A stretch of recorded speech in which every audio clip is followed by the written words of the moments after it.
we really want to think about the identity of Skellige first. I mean, obviously, classically, it has been the faction of resurrection. It is obviously not primarily that anymore, as many other factions have gained that ability. But the other really main characteristic I think Skellige has had over time, it's really been a faction of, well, and this has even changed a little bit over time as well. It was very much the faction of strengthening or even in some instances sacrificing strength to gain future strength, with things like self-wounding and war crying and things like that. Today, I guess we could still say it's that. I mean, I don't know if you agree, but I think we could still sort of say it's a faction of that respect in certain ways. More boosting now than strengthening. I mean, you do see some strengthening in veterans, but strengthening is kind of one of the ways the faction is able to establish carryover, which is core to the identity. I think it's like probably the only carryover faction left in the game. Yeah. I would say that to a certain extent, but yeah, it's either really strengthening or boosting really today. I mean, with greatswords and veterans, really the strengthening units to be able to reuse them again for a higher strength later is primarily what Skellige does today. There's really, I mean, Axemen is sort of it's its own nebulous sort of cloud off to the side, I think, in relation to the other main sort of decks or archetypes that we see in the faction. But yeah, for the most part, I mean, the comment in chat that it's a point slam faction, I can't say that's entirely untrue. Depends on the deck, but it does depend on the deck. But I mean, that's really sort of, to a certain extent, that's always how Skellige has sort of been to a certain extent. Yeah, definitely. Right? You know, we're gonna throw some points at you now, and then we're gonna throw some more points at you later after we've made it all stronger. Yes. And we may have sacrificed some of the strength earlier to do this, but that's pretty much been the plan, you know. And it's sort of fits thematically with the idea of Skellige as well, if we sort of think about it. Yeah, it's the most proactive faction in the game, I would say, just in terms of the amount of proactive decks you can play from the faction. Yeah. So, but I mean, technically, I mean, the faction has the only. I mean, you can proactively play Morkvarg in almost any deck if you wanted to. It's not the best idea, but you can always do that, and it's always a play you can do first turn right out the gate. You don't have to worry about anything else, really, of what your opponent does. You can establish your carryover right then. And absolutely. I don't think any other faction really has the opportunity to do something like that. Okay, so main point, the overview of the faction, its main identity is carryover with resurrections. It definitely is very proactive. It just wants to do its game plan most of the time. We will talk about Axemen later. We will definitely talk about Axemen. That's like the one exception to all of this. But to get started, I think what we would like to do is we have 3 decks planned out for you guys today. So we're going to talk about greatswords, we're going to talk about veterans, and we're going to talk about Axemen last. So we do have a lot of ground to cover. Should we just jump straight into the deck? Do you want to just go straight into the decks, and we can talk about some of the core cards of the faction as we're talking about the decks? I think that should work. Yeah, I think that should be fine. Let's do it. All right. First deck on the agenda. It's the elephant in the room, so we have to talk about it. Greatswords. I'm gonna post the deck list in the chat right now. So this is here's the thing with greatswords. There's actually many different builds of this deck, and depending on who you ask at any given point, they'll recommend, Mandrake over Jenge, or they'll recommend Muzzle, or they'll recommend Wild Boar of the Sea. I'm gonna spend a bunch of time talking about all these tech choices, and when they aren't good. But this was the deck I played last season. I climbed from, I think, like 4.1k to 4.4k with like a 76% win rate using this deck. It took like 36 games. I believe this to be a very strong build right now. that might change in a week or a month or whatever as the meta changes, but this is the current version that I've been running, and it's not that crazy of a list. It's a pretty standard greatswords list. So essentially, this greatswords is a deck this is one of the most proactive decks in the game. The base engine is the card on Create Greatsword, which when it's damaged, every 2 turns it will heal itself and strengthen by 2. You pair this with Demung Longship, which is a card that damages a unit by 1 and boosts itself by 2. So natural pairing. If you have both a Greatsword and a Longship on the board, you average 3 points a turn, which is actually really, really strong. Because both of these cards start as pretty low power cards, but essentially, if you just have a bunch of these engines on the board at the same time, you're going to be gaining, 6, 9 points a turn, something like that on average. The point distribution is a bit finicky, though. Because the Greatsword only strengthens once every 2 turns, the curve with just a Greatsword and a Longship is you gain 1 point, and then you gain 5 points. And then you gain 1 point, and then you gain 5 points. Because every damage done on the Greatsword is piggy banked up and then you cash in those points basically every 2 turns. So that's the base engine. The rest of the deck, the bronzes, are all just resurrection and ways to tutor out your longships and greatswords. You can see 1 Heimei Spear Maiden. That's because the card kind of bricks pretty frequently if we have more than that. And then we see Pirate Captain and Corsair, which both tutor greatswords, and which both tutor the longships or res longships, and then a Priestess of Freya for the greatswords. So going into the silver slots, we have the Skellige core of Restore, Sigdrifa, and Uderic. Fanderman plays a version of this deck that does not run Spy. His deck is much more focused towards 2-0ing, but I would say the majority of Greatswords players will be playing with Uderic. Having the Spy gives you a lot of options, though, of course, there are situations where it's not necessarily the best. So, the Restore and the Sigdrifa are probably 2 of the strongest silvers in the game. I think Restore is kind of busted. I think it's a little too overtuned right now. But basically the combo with Restore is if you can restore a Pirate Captain, the Pirate Captain can fetch a Corsair, which can then fetch a Longship. And if you add that up, that's a 19-point play if you include the Longship tick. And not only that, the Longship will continue to tick every turn after that. So we're talking easily a 20-plus point silver card as a finisher in your 3rd round, which is pretty nice. Other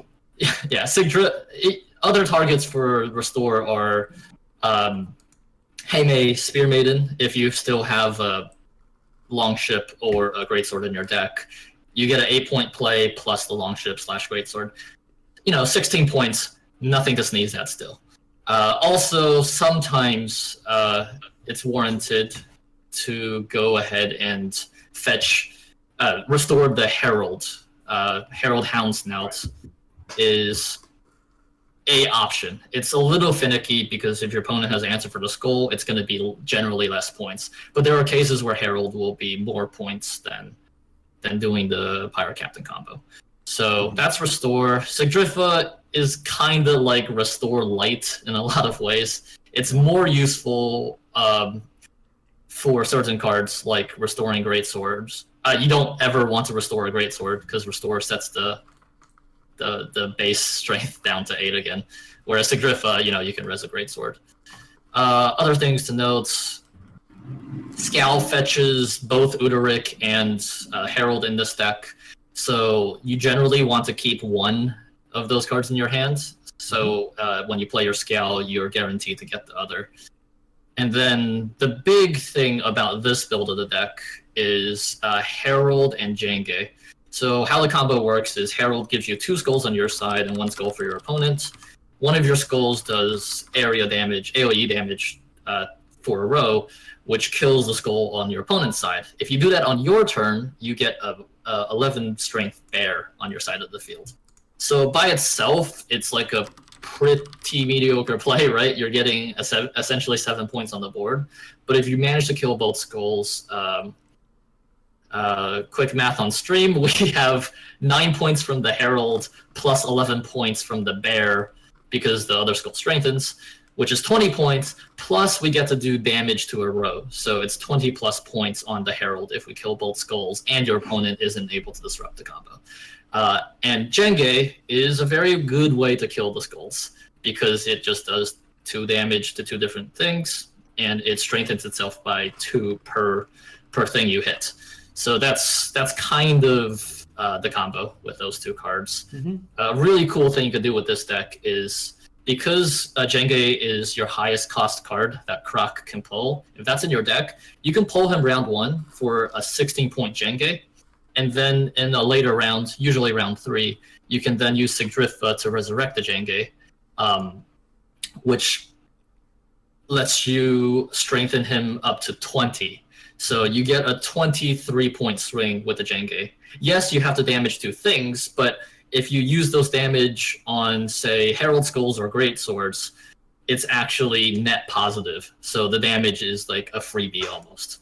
So that's another finisher for this deck outside of Restore. Sigdrifa into Jenge is very, very, very strong. And then to talk about the golds, it's funny because the heart and soul of this deck is actually the bronzes and silvers. The golds are mostly utility and tech slots. I'm currently running Coral, I think, is core in this deck because it's just one of the most cost-efficient answers, I think, for Skellige to run. It's artifact compression, but you always go 3 points higher than their highest bronze or silver because Coral turns them into a 2 strength, and Coral itself is worth 5. So you gain an advantage of 3 points.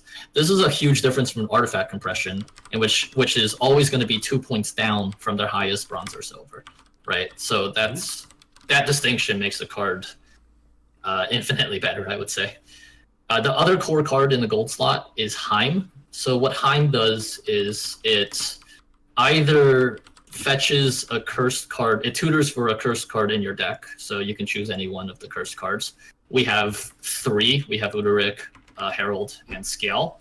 Or it creates a silver card from your opponent's deck. Even though this is a create mechanic, it's a very, very, what's the word? It's not very random, because most opponents at most play like 4 silver units. Heim can only create units. So most of the time, decks will have a bunch of silver spells, which makes Heim a lot more consistent.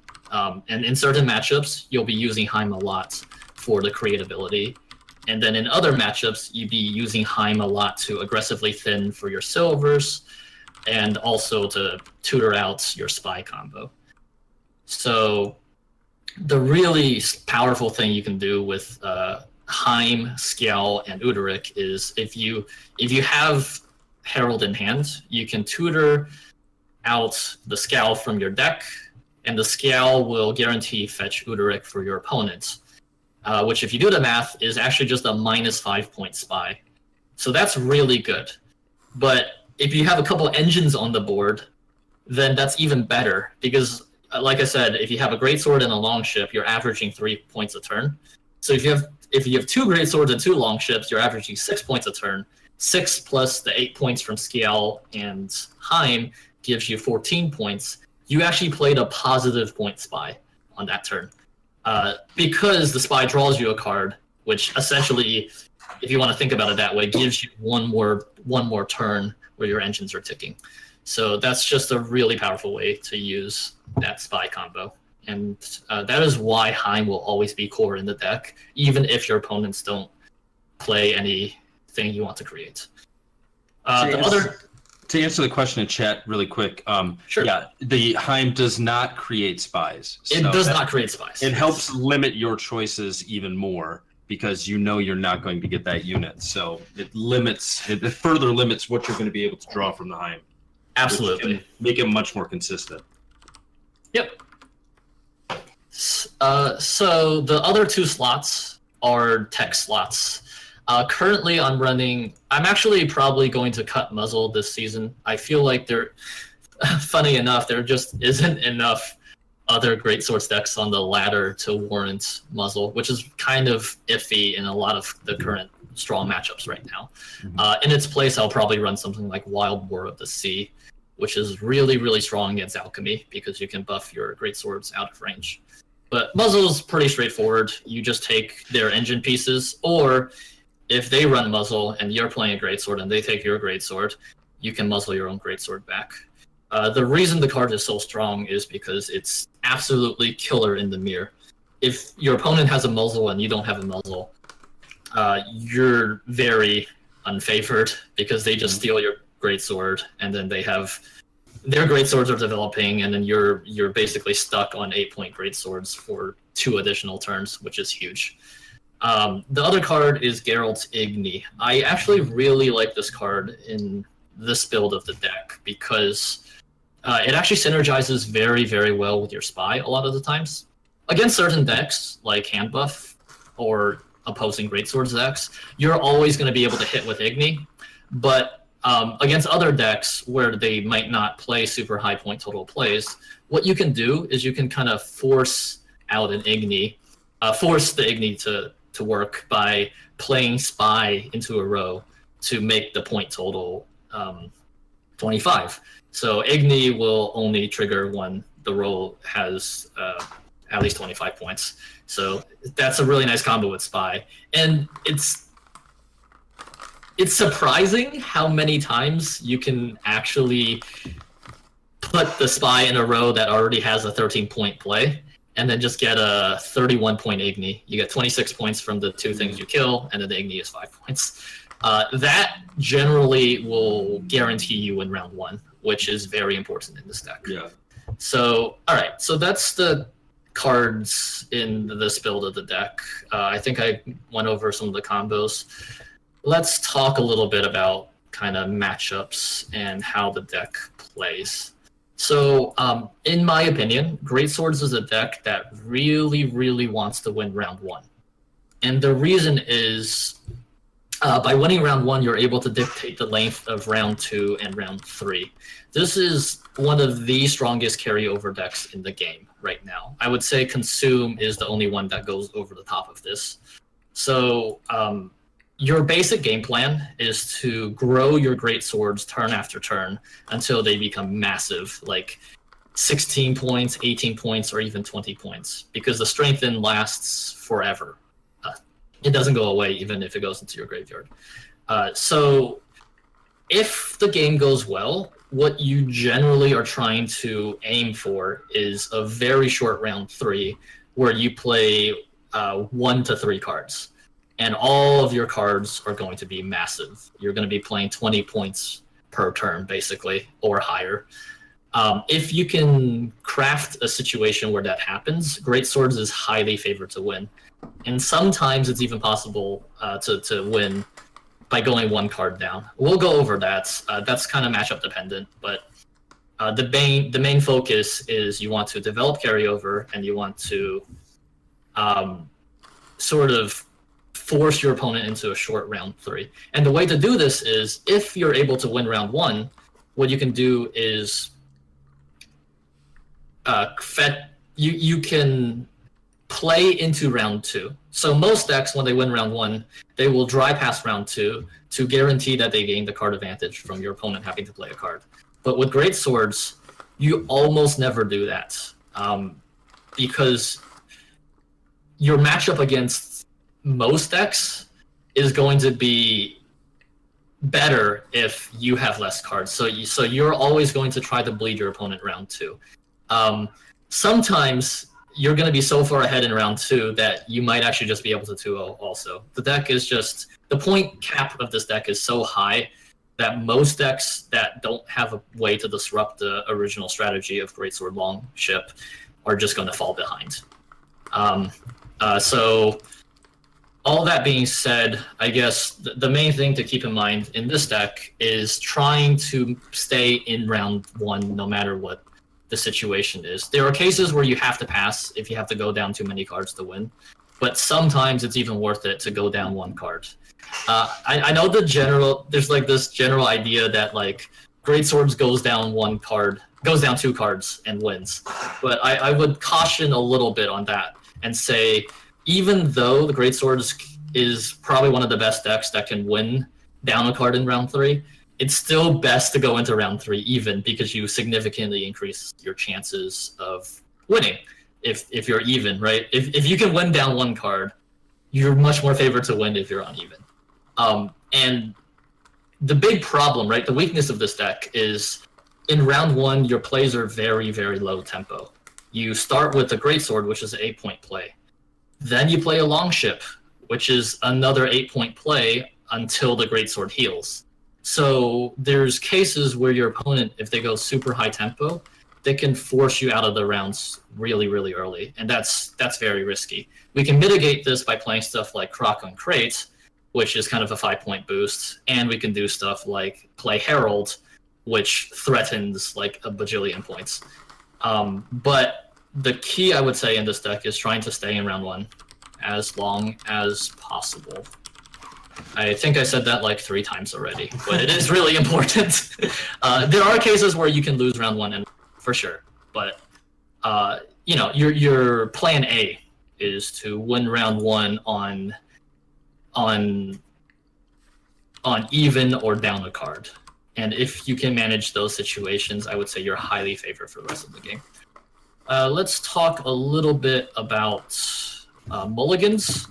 So mulligans are kind of matchup specific, but the big thing the general rule of thumb is you want to mulligan your resurrection cards, and you want to keep your engines in hand. Corsair is the card I mulligan the most, I would say, because most opponents tend to target your Greatswords if they have removal spells. So ships a lot of the times get ignored. It depends on the opponent, but in any case, by mulliganing the Corsairs, you kind of give yourself more chances to draw your actual engine pieces. And you also have access to pirate captains, which are kind of redundancy for your longships, and you don't have a similar card for your greatswords. So it's better to keep, I like to keep like 1 Freya in hand in a lot of matchups, if I know that they're going to be removing my greatswords, so I can always resurrect 1. But the priority is mulligan Corsairs, probably mulligan all but 1 of your Freyas, and there's cases where you might have like 3 longships and 2 pirate captains in hand, in which case it's actually a good idea to mulligan your longships. And that's because you kind of want to play your pirate captains early in the game to thin your deck for your really, really strong finishers. Your strongest 2 cards that you're looking to draw are Sigdrifa and Restore. So the more you can thin your deck by playing cards like Pirate Captain and Heime Spear Maiden, the better you're gonna be.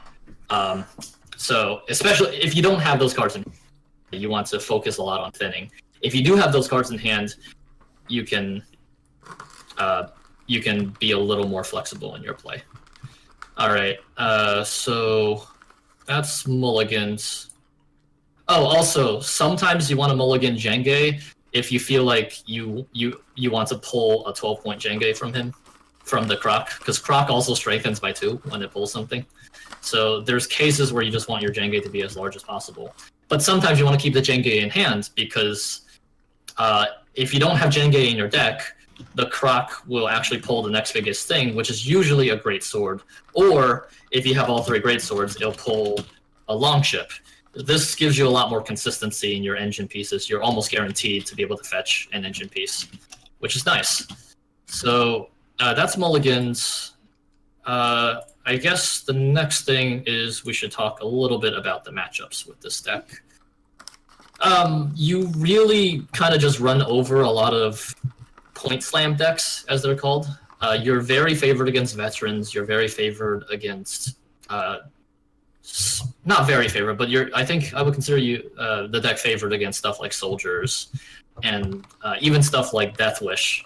And the general gist of like the non-interactive matchups where your opponent's kind of doing their thing and you're doing your thing is you want to just maximize your point gains and focus a lot on thinning and just setting up the strongest possible round 3. To do that, the general sequence is you play a greatsword first, you play a ship first, then you play a ship, you play another greatsword, then you play a ship. Yes, I understand this is the meme, but that is how non-interactive matchups generally play out, right?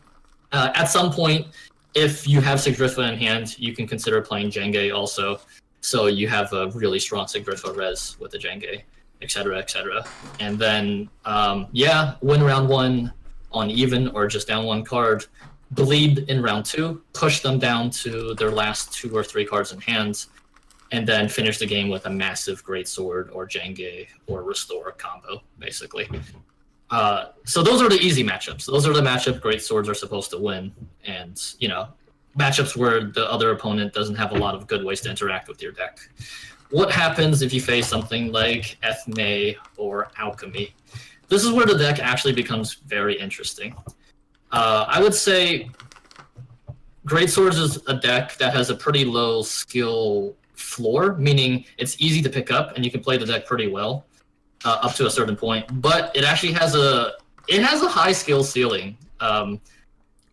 It's not that easy to play the deck at, say, pro ladder or like really high, even ranked ladder, because opponents who are familiar and recognize your game plan will take active steps to disrupt your deck whenever possible. And a lot of the finesse with playing the deck is sequencing your cards in such a way that your opponent has a harder time taking advantage of that. So let's take a look at probably one of the most skill-intensive matchups that Greatswords has, which is Alchemy. Alchemy is a deck that runs 3 Viper Witchers, which do usually 10 damage each.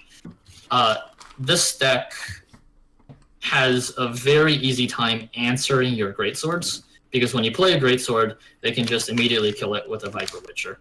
That makes the matchup very difficult, because if you're not building carryover on Greatswords, the rest of your deck, is a bunch of low-tempo plays. If you get into round 3 and all you're doing is resurrecting 8-point Greatswords or 10-point Greatswords, that's not very good. You just have an 11-point play. You really want to, right? So how do you beat Alchemy? The general way, so there's, sorry, give me one sec. Okay, so the general way to beat Alchemy, I would say, is to kind of bait out their Viper Witchers on non-priority targets. The classic wisdom is to start with a pirate captain into a longship. So why do we do this? Most Alchemy players will target Greatswords only with their Viper Witchers. So if we start with a longship, there's a decent chance that they won't actually hit the longship. What difference does it make, though, right? If you play a Greatsword, they're just going to kill the Greatsword. Well, the longship, every turn it's on the field, is going to be ticking for points. So the real risk against Alchemy is if you just play Greatsword, they play Viper Witcher, you play Greatsword, they play Viper Witcher. Suddenly, you're down 10 points because the Viper Witchers are trading positively with your Greatswords. So you're at high risk of getting tempoed out of the round. They could, if you just play your engines and then they just immediately kill your engines, you could be very easily end up in a situation where you're like down 30 and then they just pass, and then you might not even be able to make up the point difference in 2 cards. That's very bad. If you have to spend 3 cards to win round 1, you can't. So there's situations where you're so far down, you're forced to pass, even though you didn't develop carryover yet.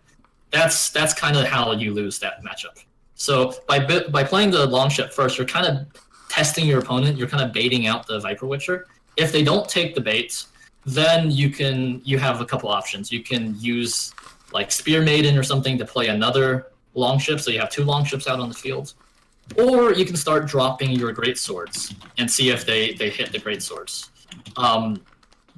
Essentially, by starting with the longship, you're kind of establishing some number of points on the board, and it's very reactive to what your opponent's doing. Like if they actually hit your longship when you play your first longship, that's a signal that they're probably going to be targeting longships for the rest of the game. So in that case, you should actually play out your greatswords, because maybe they don't hit the greatswords, whatever. If they're hitting both, guess what? They only have 3 Viper Witchers. You have 6 engines. So if they hit both longships and greatswords, no matter what you're playing, then you have a little more freedom to kind of just play one and then play the other, eventually exhaust them of their Viper Witchers, and then you can establish your engine piece. So the big thing to note, yes. Losari says in chat that you have they have 6 Viper Witchers in their deck.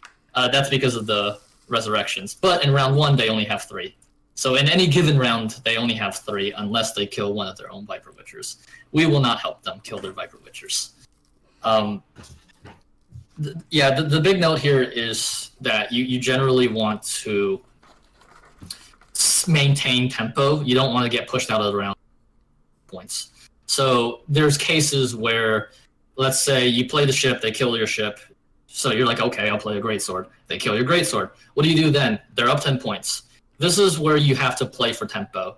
So like a good play here might be to, if you have Jenge in your hand, to use Croc on Crate to pull out another greatsword. That way, even if they kill that greatsword, you at least match their 15-point play, so you're not behind too much.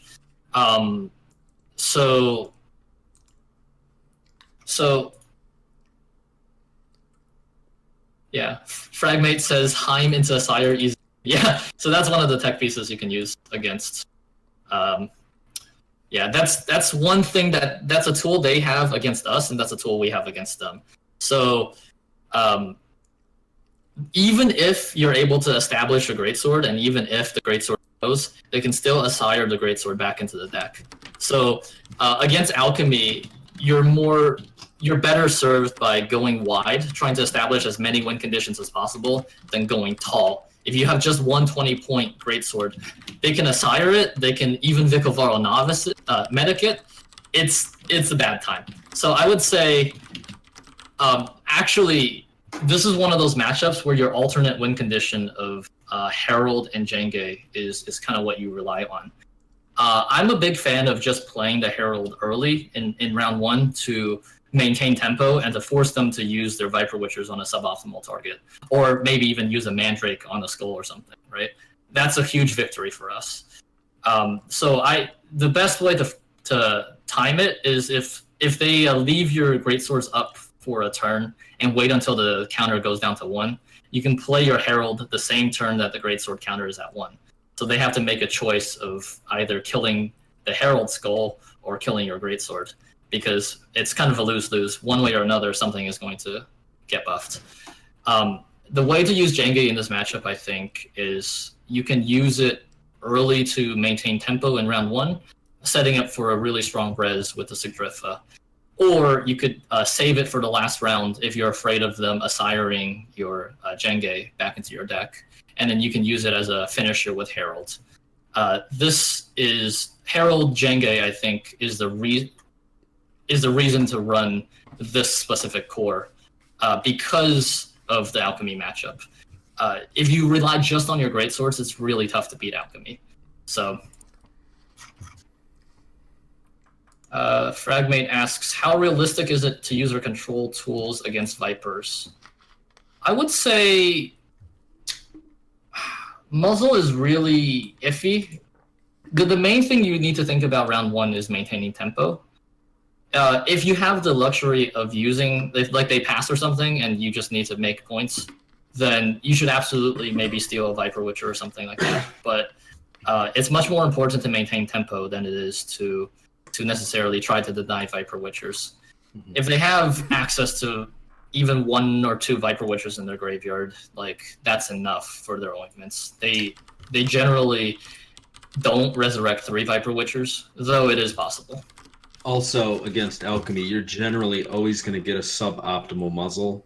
Very rarely do any of their units hit 8 with Ales or anything like that. So you're going for like a You may find a 7 once in a while, but Yep. Unless they hit Roach, that's about the only 8 you're going to get. So Yes. it's not the greatest in that matchup. So speaking of Muzzle, this is the card I would cut if I were to play this deck this season. I would cut Muzzle for something like Wild Boar of the Sea. And the reason there is if you can pull a Greatsword with Croc on crates, it comes out at 10. If you have Wild Boar of the Sea on the field, it immediately strengthens to 11. Most Alchemy players only run 10 points Viper Witchers, so you can have a great sword that's out of range of Viper Witchers, which is huge in the matchup. If you can even establish like 1 or 2 great swords, then it becomes a much easier matchup. I would even argue it might be a favorable matchup, or at least an even matchup, if you have Wild Boar of the Sea. Mixaki asks, if you can afford the low tempo in round 1, do you just muzzle a 5-point Viper Witcher to deny the res? The situations where I would do that is if like that was the last, if they passed and I needed only 10 points to win the round, I would do that. The problem with doing that, even like mid round 1 and you're ahead, is they have potential to tempo really hard with Calvite if they wanted to. Mm-hmm. And it's just a little risky to do only a 10-point play, especially when your first plays are always going to be 8 points. So it's just really difficult to squeeze that play in when you're already so low tempo to begin with. It's really not worth it, I would say, based on the fact that 1, you're never going to resurrect it, and 2, since it's at the end of the round, you're never going to resurrect it to use it, and 2, with the uptick of Vikovaro medics everywhere, you're only enabling their medic if they play one in their alchemy deck for whatever reason, and then they're just hitting you with the Viper Witcher again. So it's not the greatest. It's not as great of a target as people think it is. Yes. So everything I said about the alchemy matchup applies to most of the control decks, I would say. Alchemy, I just want to focus on specifically because it is top tier and it is for sure probably the most common control deck you'll run against. So that's that. Is there other matchups that people want to go over? I can definitely talk a bit about specifics. How about one I'm playing against right now, which would be Imlerith? Sabbath. So Greatswords actually has a tough time against Sabbath, especially the all-in Sabbath decks, because if they get their Sabbath to 11, nothing in your deck deals with Sabbath anymore. There's a couple options here. So if I see the opponent's leader is something stupid like Hillik, I know it's going to be a Sabbath deck. What I've done with my specific list is I actually will do a turn 1 Jenge. I would just pull Jenge from Croc, which is a 14-point play because Jenge hits the Croc and then strengthens to 14. That way, I shut them out from playing Sabbath in that round. They cannot play Sabbath because the moment they drop Sabbath, it dies to the 14-point play. The best way to deal with it, though, is what Fragmate says in chats. If you run a Vesemir package with Mandrake and Blackblood, then Mandrake is, of course, the best answer to Sabbath. So if you expect to see a lot of Sabbath in the field, what you can do is cut your muzzle, cut probably Jenge and Skjel, and then put in place Vesemir, Mandrake, and probably Blackblood, though I've seen Expired Ale also. That way you have 2 ways to tutor up the Mandrake, and you're pretty short up against the Sabbath matchup. Yeah, the Blackblood is very good in that matchup as well because they're usually playing those ghouls in round 3. Yes, exactly. And the Blackblood, most people forget this. I forget it half the time I play it. The other option on Blackblood is to just destroy a bronze or silver necrophage, of which a ghoul is. So it's basically a 17, 18-point removal. Absolutely. In a short round 3. Also worth noting is most of the Sabbath decks on all-in Sabbath decks, the Sabbath decks that don't try to renew Sabbath or strengthen it to something absurd, it's actually very easy to deal with. You just pass the round. So the Sabbath dies. And then you play a normal game for the next 2 rounds. That's generally how that works. If you can't deal with Sabbath and it's not an all-in list, the game is still winnable. You just concede the round that they play the Sabbath in, generally. Or, if you can make a play that makes the Sabbath hard to... If the Sabbath can't kill, like, a 16-point croc or something, then that could work too. Yeah. I'm of the opinion, though, you should just sacrifice the matchup unless Mandrake is strong against other matchups too. Mm-hmm. Cutting Spy is definitely an option. Yeah, the deck plays very differently without the Spy. Without the Spy, you're really trying to aggressively push for a win in round 2 instead of necessarily playing in round 3, because you just have so many points basically, and especially if your opponent is like holding a Spy in hand because they think you're going to play a Spy, then you can kind of catch people off guard by not having a Spy and pushing, and then they just have a dead 13-point card in their hands. Yeah. Worse than dead, yeah. Kaz asks about ethnic control. So ethnic control is going to generally artifact press either your greatswords or your longships, but they can't do both. So this is a matchup where Jenge is really good, because if they deal with all of your greatswords, you still have a 23-point finish in Jenge Frets. If they artifact and press Jenge Frets, that means you probably have a greatsword that you use as your finisher. So it's kind of... I actually think it's a favorite matchup, because you just have more engine pieces than they have ways to deal with. The one thing to mention here, though, is you definitely need to play around Scorch. Yes, so this is the last thing I want to talk about with this deck. The ways you lose this with this deck is, besides low tempo round 1 and getting tempoed out, is not playing around Scorch and not playing around Igni. These are the 2 cards that just kill you if they line up a really good one. So what do I mean? They're always going to have a Scorch. If they have a Scorch deck, they're always going to have strong Scorch targets. So that's unavoidable. There's no way for you to play in such a way that they don't have a Scorch target. What you can do, though, is you can make sure that you never line up two cards, especially 2 cards in the same row that are the same power. Because if that happens, they don't just have a good Scorch target, they have a back-breaking, game-winning Scorch target. So the way you lose against decks that run stuff like Scorch and Igni is like you have just 2 15-point cards like Greatsword / Longships, and then they Scorch both of them. And then suddenly, rather than being like 20 points ahead, now you're down 10 points in a round that you needed to win. How do you play around these cards? It's not that complicated of a concept, but it's actually really hard to pull off. Even right now, I have hundreds of games with this deck. I climbed to 4.4k, yada yada. I still sometimes forget about Gigni and then immediately lose the game. But the key is just every turn before you play your card, figure out what your cards are going to be once you pass. So it's iffy because your longships will always, your greatsword, whatever you're pinging with the longship will always go down by 1. So you have to do a little bit of math.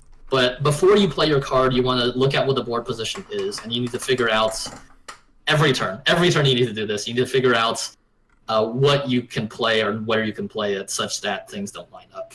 So it's kind of actually a little bit mentally taxing to think about this every turn. This is the tricky part of the deck. One of the tricky parts, at least. Okay. So Fragmate asks a really good question. On the subject of threats, how can we play around Asire and Osrol? How does first last say come into play? Yes. So if you suspect your opponent's playing stuff like Osrol or Caretaker or Asire, Isha said it. Yep, the best way to deal with that is just a 2-0. If you can manage the 2-0, you kind of deny your opponent the chance to use those cards. Most people, when they have those cards in hand, will save it for a round 3. But if you don't play a round 3, those cards actually just become dead cards. They just don't do anything. Okay, so let's say you can't avoid playing into a round 3. You know they have those cards, but you can't win round 2.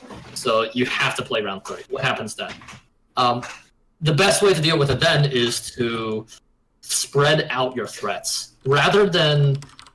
so like in round 2, for example, you have the option of a 12-point greatsword or a 10-point greatsword. If I'm suspecting threats like that, a lot of the times I'll resurrect a lower point greatsword and then buff that up with long chips.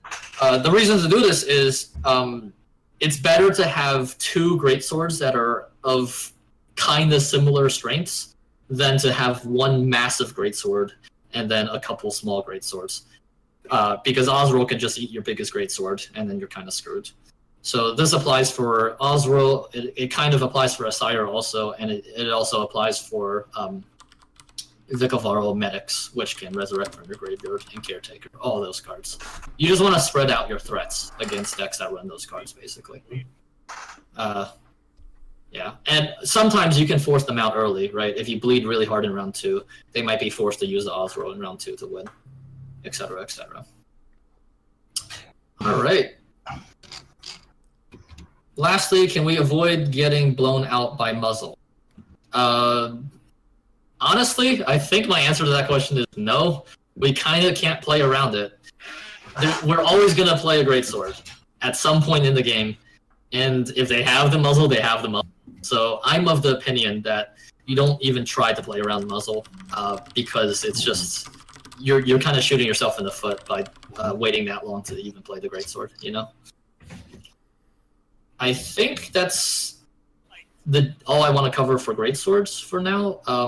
We can definitely answer some more questions, but we will need to move on to veterans soon because I think this section already went a bit long. Yes, Wild Boar does help.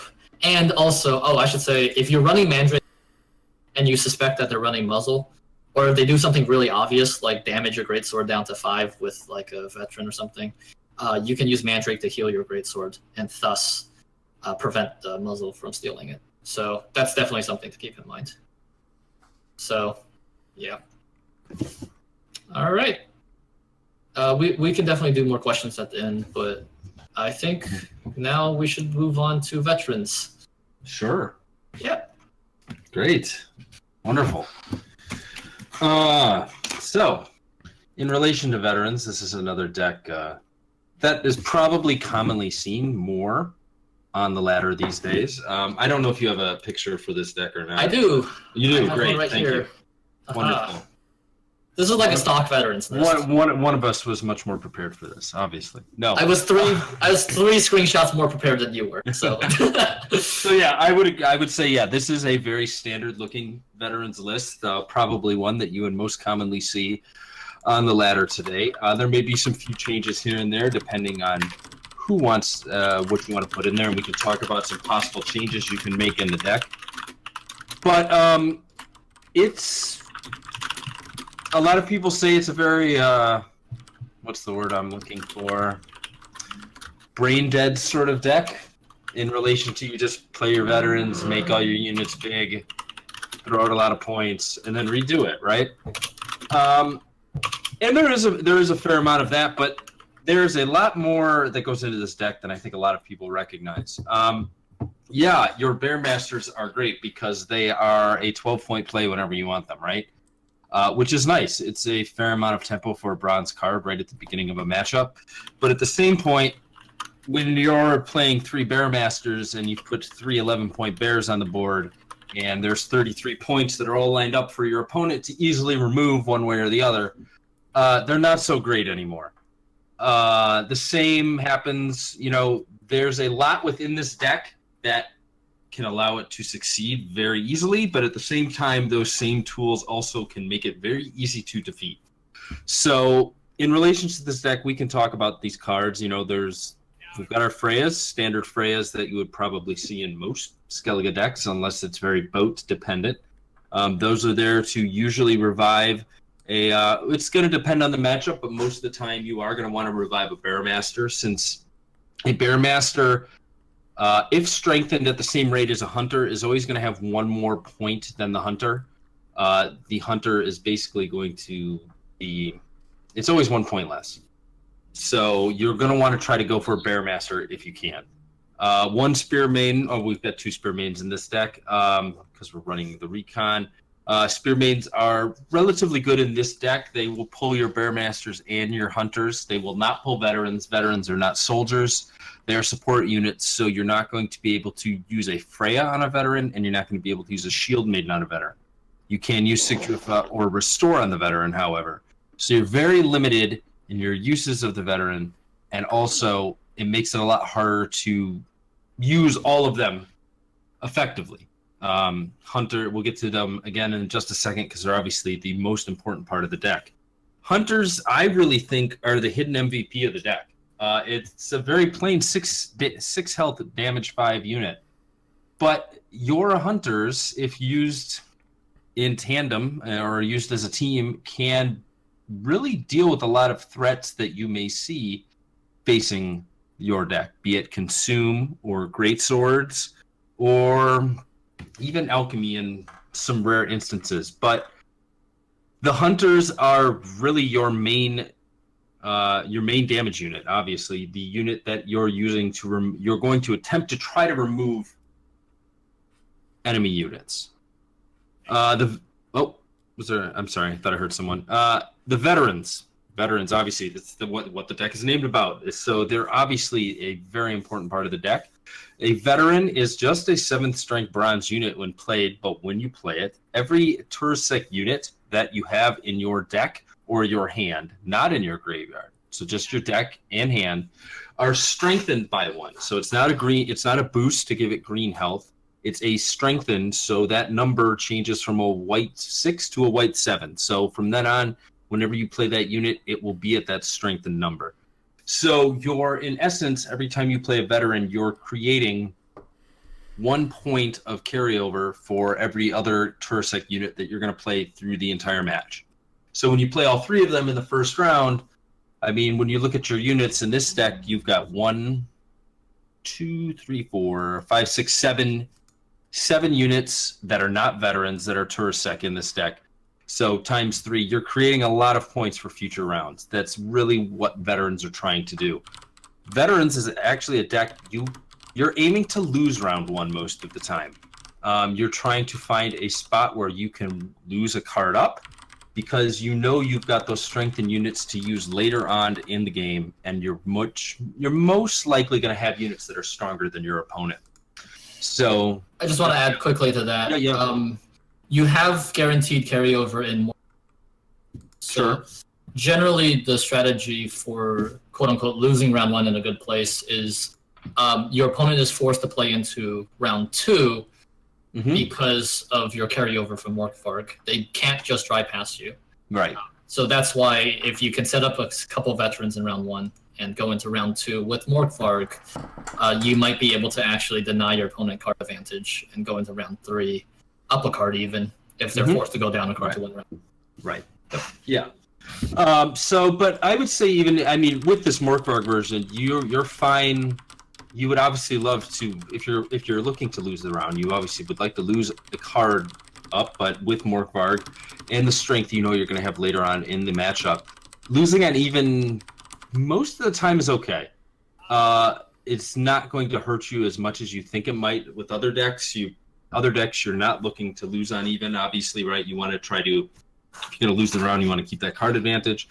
But Morkvarg and your strength that you're going to have later on is going to allow you to do that. You can lose on even if you need to. Not always advisable, but depending on how you've played out that first round, it might be something you're able to do.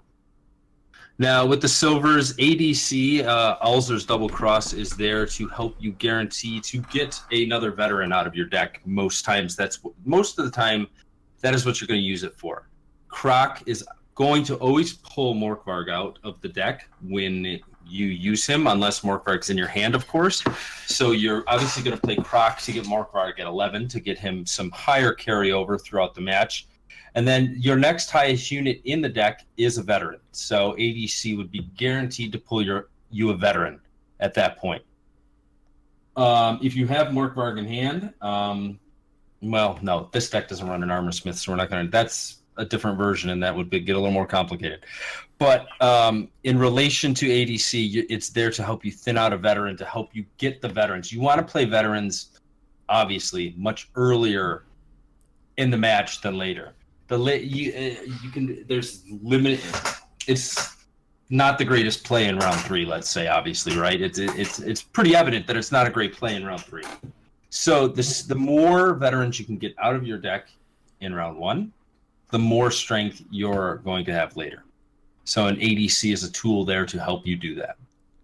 Restore Sigdrifa, some of our core Skellige silvers that we've already spoken about a little bit before in relation to greatswords. But Restore here, you're generally there's a combo you can definitely do with veterans if you've got the right combination in hand. If you've got a Bearmaster, a Spear Maiden, and Restore in your hand in round 1, a common play that you'll often see veteran decks do, instead of starting off with even pulling out Morkvarg or a veteran, you might see their first play being just playing a Bearmaster right out of the gate. And it's just a 1-strength Bearmaster, and you're like, well, they're playing veterans. Why aren't they strengthening it up before they play it? Well, you'll often see them next go into a Spear Maiden on that Bearmaster, killing the Bearmaster, pulling another Bearmaster out of their deck, so now they've got 25 points on the board. But then they've also got that 1-point Bearmaster in their graveyard. No veterans have been played, right? Restore, they restore the Bearmaster. One thing I think maybe not everyone understands or recognizes about Restore is the target you restore is not the card you have to play out of your hand. A lot of people sometimes think that I restore this and I've got to play it right out. It's not a resurrection. It's not played as a resurrection. You can restore that Bearmaster at 8, put it right back in your hand, and play any other card in your hand. You can't play your leader, but any other card in your hand you can play. So you stick that 8-point Bearmaster in your hand, and you start playing your veterans out. And instead of having a Bearmaster that goes from 1 to 2 to 3 to 4, you've got one that goes from 8 to 9 to 10 to 11. So instead of a 19-point play with a Bearmaster that you might have in round 3, now you've got a 22, maybe a 23-point play, depending on how many times you can get those veterans out onto the board. So that's something that is available as a combo. It's not something that you need to do for the deck to win, but it's definitely something that can help you in a very short round 3, which is what veteran decks tend to want to look for in round 3. The shorter the round 3 is for a veterans deck, the better. In just about every case I can think of. In a lot of instances, you don't mind going to a top deck situation with a veterans deck because you're pretty confident based on what you've played throughout the hand that you're going to have the bigger card in most cases. So that's something with Restore that you can look to. If you can't use it in round 1 for that, you can definitely use it on a Spear Maiden later on in the match too. If you still have another Bearmaster or Hunter in your deck for whatever reason in round 3, restoring that Spear Maiden at an 8 and pulling out another Hunter or Bearmaster is a great play in round 3 as well. Or you can obviously use it on a Bearmaster. Even if it's at 2 or 3, you're still strengthening it up to 8 and you're getting that 19-point play. And in a very, very rare situation, you can restore a veteran, but that's really... You want to use your veterans to strengthen your units. You don't want to strengthen them too much sometimes. I would not advise trying to use veterans more than, I would say, 4 times in a match. Because of that wonderful number that you're going to see a lot through this deck, the number 11. Your bears are 11. If you pull the Restore combo on a Bearmaster and you play all 3 veterans, it's at 11. And if you play more than 4 veterans in a match, your Hunters are going to be at 11. And if you're playing all these units out at 11, you're giving your opponent much more of an Igni opportunity, a Scorch opportunity. Put 4 bears on a board and then watch a Scorch and see how you feel after that. It's not the greatest situation. So I wouldn't really advise doing that. 4 times is great. If you can get those Hunters up to 10, yeah, please play more 11s for sure, right? If you get the Hunters up to 10, that's a great play. That's a 10 strength unit dealing 5, so you're almost like a reverse Viper Witcher at that point. You're not a 5 dealing 10, you're a 10 dealing 5. So that number 11 is really something you've got to keep in mind through the entire match, and it's what can make the match a deck much harder to deal with than you think. You've always got to be keeping in mind, how many bears do I have on the board? Are they going to kill these things? Where am I putting my bears on the same row?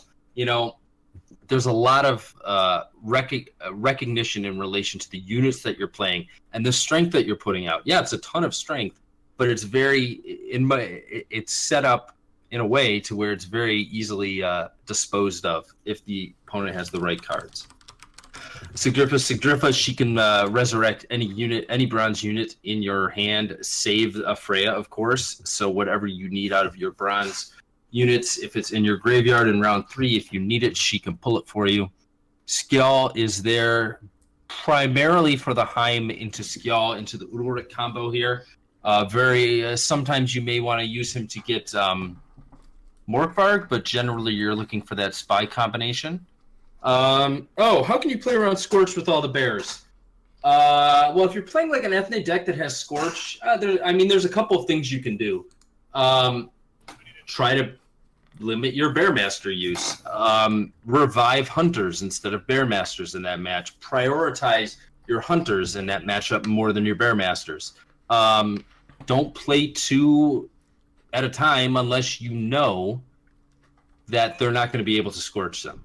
Is that always going to be possible? Of course not. And sometimes you're going to be sometimes you're looking to maybe bait out Scorches in round 1, right? If the more Scorch you can get out of them earlier, the less you have to worry about it later. And then you're free to throw all those bears out in a later round. Another useful thing is, you can block their Scorch with Spy in round 3. It's one of those matchups where if you know they have Scorch, it might be worthwhile to keep Spy for round 3. Very true. Yes, that 13 is always going to be bigger than that 11. So that's another tool you can use to help out with that matchup for sure. It's actually kind of backbreaking because even if they have 2 Scorches, their first Scorch is actually drawing you a card for free. Mm-hmm. And their second Scorch, even if it hits you for 22, they traded 2 cards for you getting card advantage. For 22 points. So using Spy is definitely very, very strong for a double Scorch deck. Yeah, definitely, without a doubt. So that's pretty much the silvers. The Spy is the Spy, right? We just talked about obviously using it to block Scorch. But, it's a pretty standard silver Spy in relation to things. Other than that, we always have to remember that Udalryk is sort of unlike all of the others. And Udalryk will sometimes, he takes away sometimes as well, obviously. Always remember that Udalryk is you're going to have to discard one of the choices. So try to keep in mind what's left in your deck before you play Udalryk. Because you don't want to be in the situation where you're looking at Coral and Heim as your 2 Udalryk choices, and you've got to decide which one do I want for the rest of this match. Again, you're not always going to be able to avoid that. It's going to pull whatever 2 cards it's going to pull, but remember that you're going to have to discard something. That can be helpful though as well because you've got those Freyas. So if you know, and you've got those Spear Maidens, right? So if you've already got a Hunter on the board and Udalryk pulls you the Spear Maiden and a Hunter, obviously, take a Spear Maiden or take a Freya is a better instance in this case, right? If you get a Freya and a Hunter, take the Freya because then you can just use the Freya and pull that Hunter right back out. So Udalryk's basically giving you both cards in that instance. So that's always something to keep in mind with this deck, that Udalryk's going to put something in the graveyard for you, so you always have to keep that in mind. Gold cards. You can see some variation here with the gold cards. Heim is obviously Heim and Coral are really Skellige staples for most decks. Heim is obviously there to enact that Skjall Udalryk combo. Like we said, he can pull Morkvarg for you as well if needed. And also, Heim is going to be very powerful for you in any match where you're taking on Skellige, because he can often create you another Sigdrifa, which is very powerful in a very short round 3. So that's always your something. Second strongest card. Sigdrifa is your second strongest. Yeah, easily. In the deck, next to Restore. So if you can get 2 of her, you're in a very good spot. So always try to keep that in mind when you're playing Skellige. You don't actually. a lot of times when I'm playing any Skellige deck, but primarily veterans, if I see Skjall if I have Skjall and Heim in my opening hand, I don't mind it as much as I do against other matchups. I don't mind just playing Skjall into Udalryk and holding on to Heim if I need to get that second Sigdrifa in round 3 to pull out another Bearmaster or another Hunter. It's gonna depend on the matchup and what's happened throughout the match, but that's something you can always keep in mind as a possible play for later on in the matchup. Coral. I mean, I'm not sure what we really need to say about her that hasn't already been said. Triss Telekinesis, obviously there for the 1 recon in the deck, because with those veterans not being soldiers, it's not always the easiest to thin through this deck as much as you'd like. I mean, we're running 2 Spear Maidens in this deck, and you tend to not really run multiple Spear Maidens in a lot of Skellige decks, because they can brick quite often. But we need to thin out this deck. You want to get as many veterans out as you possibly can, and you want to get through those units so you can strengthen them and then reuse them. So Triss is there, obviously, to play a second recon to help you thin out the deck even more. Obviously, with recon, while you're not discarding a card, it's always important to remember what's in your deck, especially if you're going to be playing these recon or Triss in round 1. It's also a huge tempo swing. It is a huge tempo swing, but you want to remember what's in your deck, because you don't want Triss pulling you 2 Freyas or recon pulling you 2 Freyas when you've got nothing in a graveyard. Nothing worse than a 1-point recon that denies you future points down the line. So that's something to keep in mind. Yes. Berna, I would say is probably a tech choice right now, just depending on what you're seeing.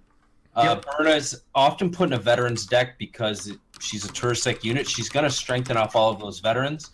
And Skellige Storm can be pretty devastating to any deck that's not running any sort of weather clear. You'll often maybe see Igni in this place as well. Some people may even want to try to run some people may put a muzzle in there as well. But Igni would probably be the most common swap that you'd see for Berna in these matchups. But Berna can be very powerful if we have metas or decks that aren't really dependent on if they don't have any sort of weather clear.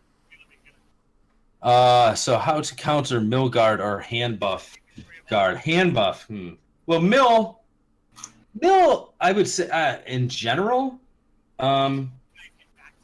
you have the easiest way I find to ever defeat Mill is recognizing that it's Mill. The sooner you recognize that it's a Mill deck, the better. And then you play to, this is how I do it, and it may not be the most preferred or best strategy to deal with Mill, but I definitely push to win round 1, and I just try not to play my thinning cards, right?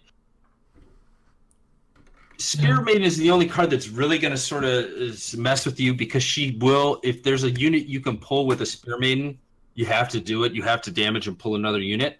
So often what will happen if I recognize that I'm playing Mill and I have a Spear Maiden in my hand round 1, my first play in round 2 is my Spear Maiden. I just throw it out there. It's 2 points, but I don't have to worry about her thinning my deck anymore. If you can play the card without thinning your deck, play it. If not, you can discard your Spy. You can discard your ADC. You can discard your Recon. You can just throw it right in your graveyard. Yeah. I will say, generally, Mill doesn't have a super high point output, so in theory, your veterans should be enough to beat the Mill. The best way to counter Mill is actually with deck building. The build we see here is very thin-heavy with Recon and Triss and ADC and all that stuff, right? And 2 Haymace. So if Mill actually becomes like a high-tier deck, what you could do is you could cut Triss Recon for Igni or something else, and you can cut some of the thinning. Yeah. Makes the deck less consistent, but it's great against Mill if you just slam raw points. Yeah, and there's other small things to think about. If you recognize you're playing Mill, don't play a Freya unless you have at least another one in hand, because as soon as they see your Freya, they're going to Spheres it, and that's not great. You want to be able to. You don't mind if they hit any of your other bronze units. You don't even really mind if they hit veterans. You should be able to at least get 1 back throughout the course of the matchup if they put 2 others in the graveyard. And sometimes only 2 veteran strengthens are really the amount of points you're going to need to beat Mill. You can also try to bait the Swears if you have like 3 of one or something. Exactly. You can play that card, and hopefully they play Swears on it. So Yeah, that's always nice. Yeah, so if you've got all 3 veterans in your hand, throw a veteran out there. That's the second target that they're going to want to look for, without a doubt. So, what else do we have here now? So I want to add a little more. I think you did a great job with that, but I want to just add a little more Go for it. to the general game plan of the deck. So Veterans is one of those weird decks that's actually really strong in medium-sized rounds. And the reason is once you set up the Veterans, you're consistently outputting like 15, 16, 17 points with every card you play. So not many decks can do that. Many decks have short round finishers that are 20-some points, but not many decks can just drop 16 points every turn. Then we have decks that we have long round decks like weather decks or great swords or something like that, which the longer the round is, the higher their point total will grow. And then we have short round decks, also great swords and stuff like decks that play Seri Nova, which if you just bleed them to 2 cards, their 2 cards are just going to be massive. But if you can somehow like craft a situation where your round 3 is like 5 or 6 turns, or maybe something in that range, not a lot of decks can keep up with Veterans. Nope. Even Great Swords has trouble sometimes if they don't have massive Great Swords by that point. So this is why. Oh, sorry, go on. No, I was just gonna add that, and Veterans actually have tools to help make that. For example, like a Great Swords matchup, make it better for them in round 3 as well. Those hunters, like I've said, those hunters, they're the hidden MVP of the deck. 2 of those hunters, they're very useful. Yeah, they're a lot more than just a straight up damage unit in this deck. So always keep that in mind. So I want to kind of talk a little bit about why you want to lose round 1. Also, this deck also suffers from tempo problems because the Veterans are such low tempo plays. So generally, you want to set up a situation where you can squeeze as many Veterans out as possible without losing card advantage. This is really important because Veterans is a deck that has a lot of trouble if it goes into round 3 down a card. Because all of your cards are 16 points, you just flat out can't keep up if you're down a card. You don't have those back-breaking 30-plus point plays off of a card. So you have to try as hard as you can to go into round 3 on even or up a card. And the way to set that up is you want to only when your opponent can't just pass you and force you down 2 cards. And B, generally, because you're playing such low tempo round 1, it's unlikely that you can set up a situation where you just straight up win round 1 against a lot of decks. Certain decks, yes, you can definitely win round 1. But against many decks, what you end up doing is you play your low tempo Veterans, you kind of just barely stay in the round, you slam Morkvarg at some points, and then you pass. So you've already committed all your low tempo plays. The rest of your deck is just slamming 15, 16 points a turn. So by that point, when you pass with the Morkvarg, if your opponent just passes, he actually goes down a card in round 3 because we're assuming that he had to play a card to win, and you didn't just pass on even, right? And not only that, you have 4 points on the board. So even if they played into round 2, they have to beat 20 points with their plays. They have to somehow overcome your point advantage. Yeah, and you're just there slamming 16 points a turn. Yeah. If you see your opponent playing into round 2, you should be very, very happy. Yes, because you're going to have plays that are good. You're going to generally always be able to overtake whatever they throw out in round 2, and they're trying to do it to get that card back, and they're never going to be able to get it. So the problem with bleeding Veterans is all the same point value basically, except for like restore. So there's not much to bleed into. And you're very happy if they're trying to bleed you. But you're also very happy if they pass and you have like 6 cards and you go into round 3. And you're still slamming the same number of points. This is why Veterans is getting popular right now, because there's so many control decks that are like specifically targeting engines and stuff like that. Whereas Veterans just doesn't care about Viper Witch result that much. They play a 15-point play, you play a 16-point play. Boo-hoo, So Yep. Yeah. Okay. Was that it? Can Iced be viable for a veteran deck? That is a good question. I have never tried it. My gut impulse is it's probably worse than Croc, because Croc can do things like pull your Morkvarg, etc. I mean, Ice and also it's a tempo play. Ice can be viable in that he can help you get other units out of your deck quicker, because he can play a Hunter or a Bearmaster right out of the gate. Yes. And you can get an extra Bearmaster, which I mean could be helpful, but in the long run, I don't know if it's better off than using Croc to say get Morkvarg right out of the deck and getting that carryover established. Yes. So what else? Do we want to talk about some specific matchups for this deck, maybe, or I don't know. Yeah. Let's. I mean, in general, I would say obviously probably the two biggest matchups are obviously probably Great Swords and Alchemy, I would think. So yeah. So. Zoc, I can't quite hear you. It seems like you're saying stuff, but I actually I'm not sure. Too low volume to understand. So there's like swarm matchups, there's control matchups, that's true. and then there's like Great Swords, I guess, / engine. Yeah, Soldier Swarm is hard. So Soldier Swarm is hard. I mean, that's probably, I would think, the biggest deck where you've got to recognize that pass you've got to take in round 1 to lose for your card, I would think. Yeah. You sort of just got to guess. Are they going to play another slave infantry, or is this the turn where they're going to throw that sentry out? And if you think it's the turn they're going to throw that sentry out, that's when you pass. You've got to pass before they start, before you lose your card advantage. Yeah, because they'll start overtaking you in points. That's one of the few times when they're going to be able to do that. The problem with soldiers is they're a stronger mid-range deck than you are. Yeah. They can play the short round and they can play the medium round very, very well, and they can usually outmatch your points.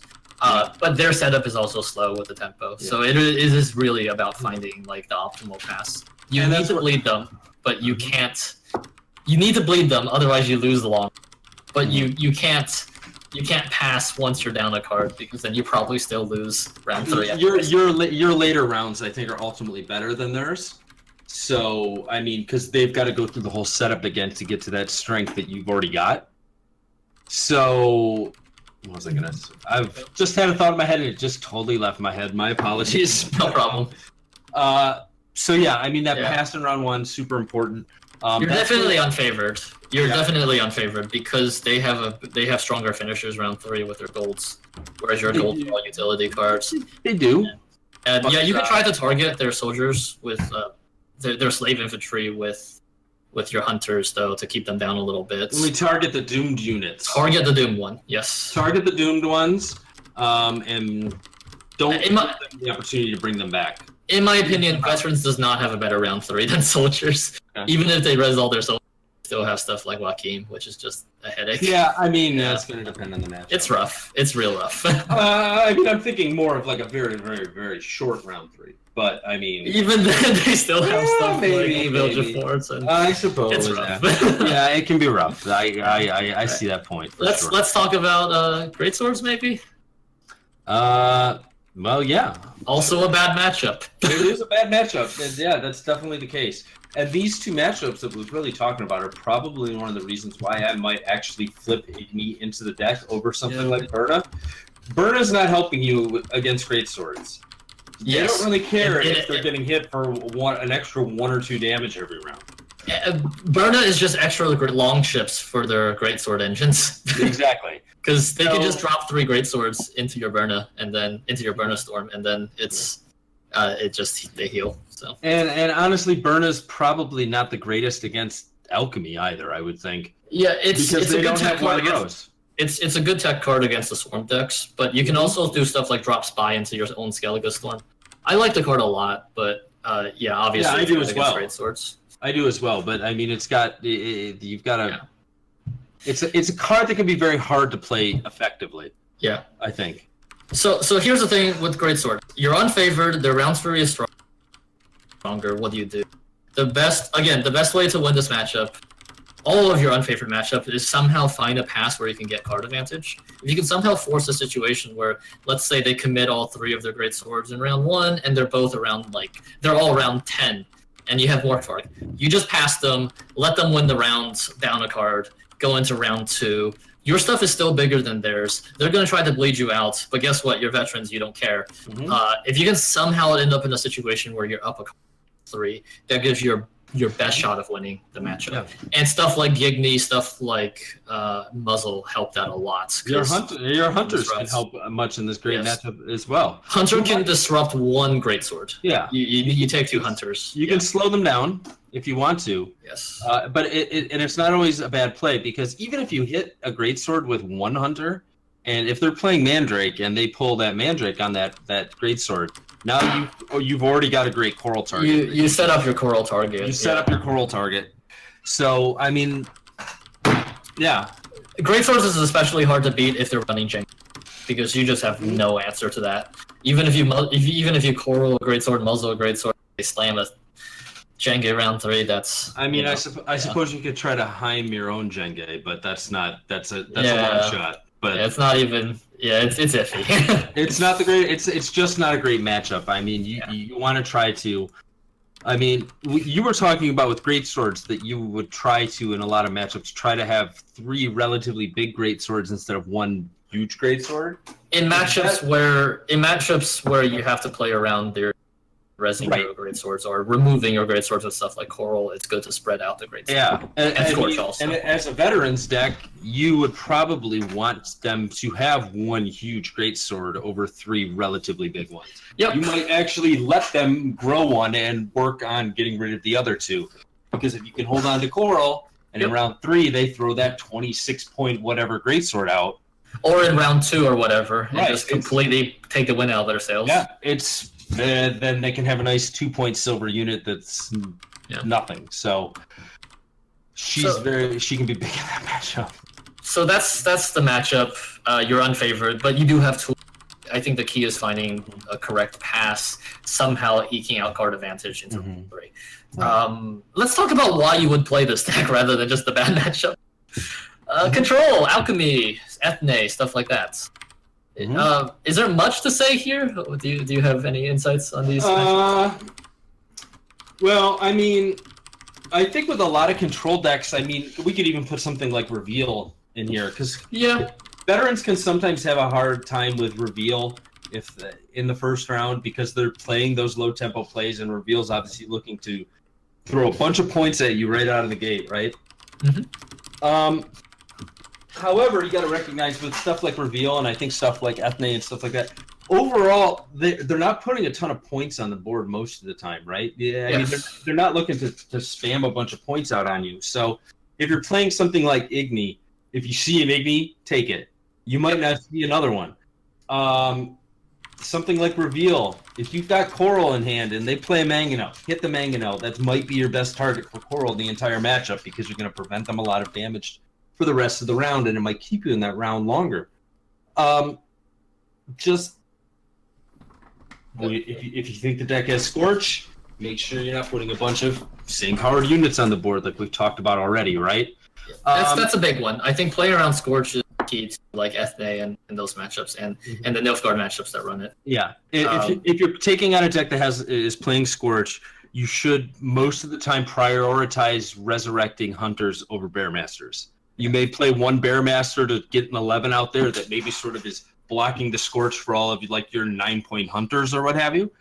But you would prioritize hunters in matchups where they're going to Scorch you a lot. Yep. What else? So against Alchemy specifically and decks like Alchemy, you want to just stick to your game plan of finding a good pass round 1 if you're playing Morkvarg. If they deal with Morkvarg, that changes a little bit. You probably go into rounds 3 uneven. But you don't want to get into a short round with Alchemy, because their finishers are insane. Yeah. They will beat you with their finishers. So you want to go into a medium round, basically. Yeah. Their Viper Witches are not a problem. No. You just want to stick to the game plan. And you can tech the deck out a little bit more. If you're facing a lot of Alchemy, a lot of times what veteran decks will do is we'll take a Spear Maiden out and just have 1 Spear Maiden. and we'll actually throw an Ancrate Armor Smith in the deck, which doesn't seem like a card that's really great to play all of the time, but it heals 2 bears. If we think about this, those Viper Witches are often hitting for 10 damage, right? And what's a unit that gives them a nice full 10 points to hit? Our bears at 11 points, right? So if they hit 2 of those bears, we've got 2 1-point bears on the board then. We play that 7-point Armor Smith. It's 27-point bronze, which isn't that bad, right? That provides you a huge tempo swing right back. You've nullified that damage that they've done the past couple of rounds. And that Armor Smith can often have very good value for you. So if you're seeing a lot of matchups like that, that's something you can consider. So, how important is it to take Freya's mulligans on Freya's in later rounds against decks the graveyard hates? I think in Veterans, you just have so much stuff that it doesn't really matter if they hate out one of your cards. I wouldn't. It's not. You know, a lot There's of times... Great Swords matchups where I just mulligan my Freyas because I don't find that I don't think they're going to get value because I know they're going to play Graveyard Hate, and I just rely on like my Restore and Jenge Finisher. But I think with Veterans, you're more likely to keep your Freyas. I think you mulligan them round 1, but I think if you draw Freyas later, there's always usually a target in your set up your graveyard correctly. And I mean, if you're playing Veterans that way, I mean, if you're trying to play Veterans to an optimal, you should always at least try to play out at least 1 or 2 units in the first round that you're going to be able to revive. Yeah, because there's not much graveyard hate that can stop Veterans, especially when you're playing 2 Spear Maiden.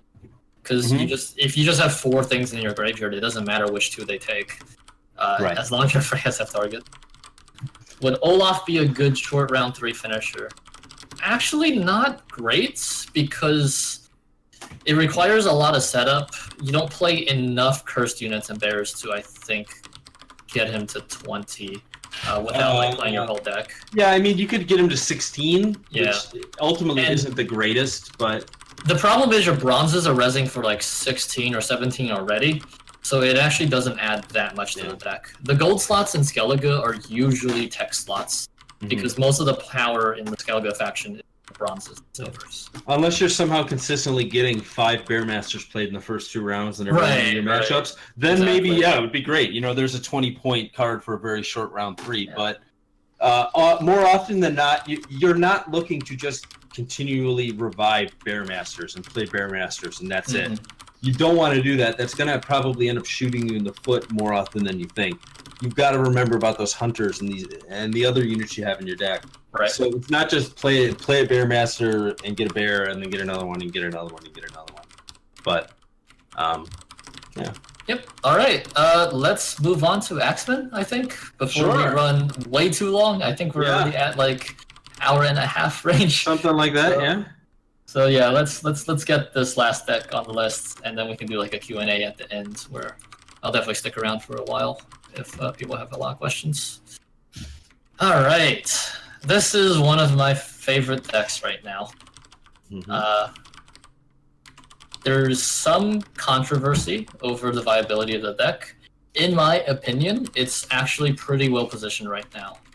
And post-patch, I was able to get a 63 win % on Pro Ladder with this deck. So this is the build I'm running. All right, so let's talk about the deck. In my opinion, right now, this deck is like tier 1.5. It's always going to be meta dependent, but if the meta is good for the deck, it's really good for the deck. Axeman is, despite its name, mainly a weather-focused deck. The Axemen are very strong support pieces for the deck, but the heart and soul of the deck is establishing your gold weathers. You have Ragnarok and Droughts, and then if your opponent doesn't have weather cleared, then laying a Skellige Storm or 2 on top of that. So if you have 3 rows of gold weathers ticking and then a Skellige Storm on one of those rows, you can max out at something like 8 points of weather damage a turn. This is like the optimal ideal situation, but there's ways to finagle a game such that despite how it looks, it's actually a really, really complicated deck to play. It's not as simple as dropping weather, dropping axe, and then, profit, I guess, because your opponent, knowing that you're a weather deck, is going to play in very specific ways to try to mitigate the amount of damage you do with the weather. And not only that, if you're playing against stuff like Alchemy, they're going to shoot the Axemen on sights. So a lot of what you're doing, it's very reactive to what your opponent's doing. Based on how they're playing, if they're row stacking, if they're doing this, if they're doing that, you will completely alter the ways, you're sequencing with the deck, such that you can get them in a position where you maximize the amount of damage you do with your weather. Things to help with that are the Whalers. The Whalers are MVPs in this deck, and also the Spy. A lot of times you'll see an Axeman deck, their first play is going to be gold weather. Their second play, once their opponent has dropped something into one of the weather rows, is to just drop Spy on another row. But wait, what if they pass? If they pass, it's actually really good for you, because Axeman is like the ultimate long round deck. There aren't many decks that can even keep pace with Axeman. Greatsword is one of them, because Greatswords is really good right now, and they love you helping them damage their Greatswords. But most decks will not be able to beat Axemen in a long round, even if you're down 1 card or 2 cards. If it's like, if you go into a round 3 and they have 11 cards and you have 9, you're still probably going to win a round, just because the weather generates so much advantage every single turn. So that's why if you just drop Spy and go down like 20 or even 30 points, your opponent still can't pass because they give the game to you. So it's really weird in that manner, because most decks, right, you're super careful about maintaining tempo, maintaining card advantage. Both of the previous decks we talked about, right, their weak point is their round 1 tempo. Axeman just doesn't care about tempo in the first few plays of the round, because your opponent has to bleed you at least a decent amount before they can pass. So really, what you're trying to do is you're trying to set up a situation where you have 3 rows of weather ticking, and also you have like a filled Skellige Storm. And you do this with stuff like Udaric on a row, or even Iris on a row. Okay, what else? Let's see. So a way the deck loses is if you just don't draw your gold weather. What you have to do in that situation is you have to thin very aggressively. Your bronzes are still fine without weather. They're not great, but they're fine. Like the warship is 11 points by itself, which is like an average bronze.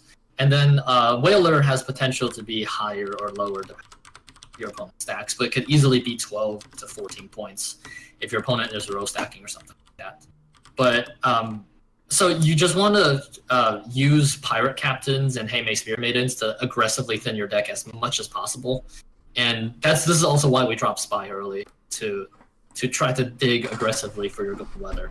So, like for example, in round 1, if all you have is like Ragnarok, you're gonna play the Ragnarok, but the rest of your game plan is to try to thin your deck super hard, such that when you get into round 2 and you draw 2 cards, you're more likely to hit one of your other weather cards. The deck will lose. The deck is just going to play mediocre 11-point bronzes if you don't have any weather ticking, right? So very important to thin. And yeah, and there are times where you just don't draw, you get unlucky on the bottom, and then suddenly it becomes this really awkward game where you're trying to set up your Axemen so you can set up a Herald so you can maybe sneak in a win with just your Axemen. All right. What else? The gold package is all your weathers. This is one of the few decks that doesn't run full. You need your weathers, and then Heim is again just a really card. Your silver package, we have Skellige Storm, but the rest of the silvers look kind of similar. We have Restore and Sigriffa because those cards are broken. We have Skjal, which tutors out Iris and Udaric.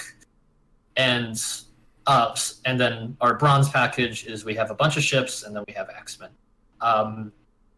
Key things about this specific list, I run Iris instead of Darren. Mm-hmm. I do not think one is better than the other. I think entirely metagame dependent. if people are playing a lot of control decks, which have a lot of tools to deal with Darren, I think Iris is slightly better against those decks because Darren is fragile.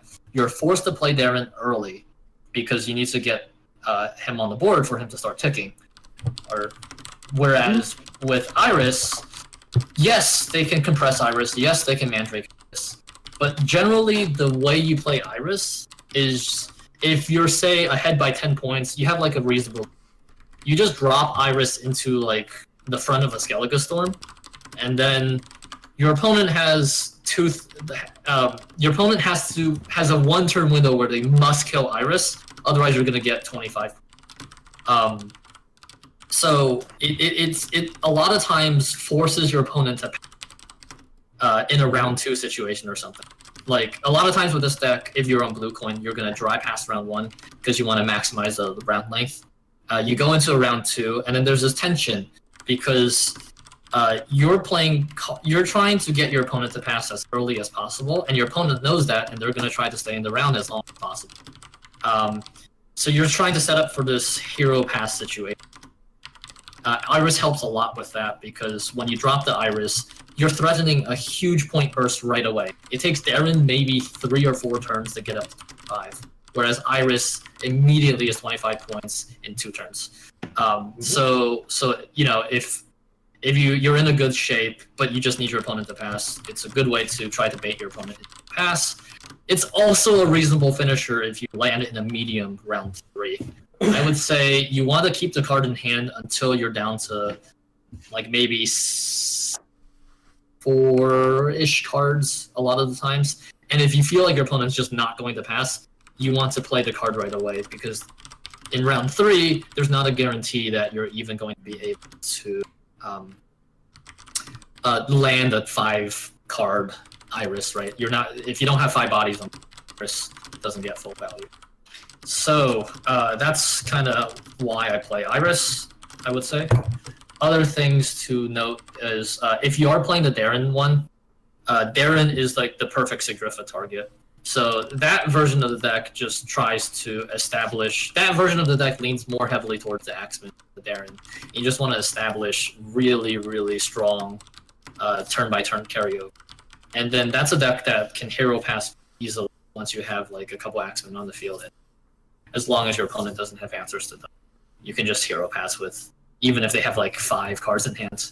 If you have maxed out weather on the board and ticking Axemen, yeah, that's, you know, what are they going to do? Make up 12 points a turn just from your passive point generation? Unlikely, yeah. So, things about the deck. How do you play the deck? This specific version of the deck, because it doesn't play Darren, you kind of want to protect your Axemen as much as possible. If there's matchups where you suspect your opponent's playing stuff like Alzur's Thunder or something, generally you don't play your Axemen until you set up a row of Skellige Storm. Because Skellige Storm damages 3 things. So if you drop the Axemen, which comes with... You end up with a 9-point Axemen with 2, which puts it up to 11. So I would say, if at all possible, you want to play your Axemen at 11, so it's harder for them to... This obviously reduces the amount of, like, if you're trying to minimax for damage, if you're trying to get as much damage as possible, this is not optimal. But the deck itself just runs so much... Not damage, sorry, points. The deck itself, if it's going off, just generates so much points.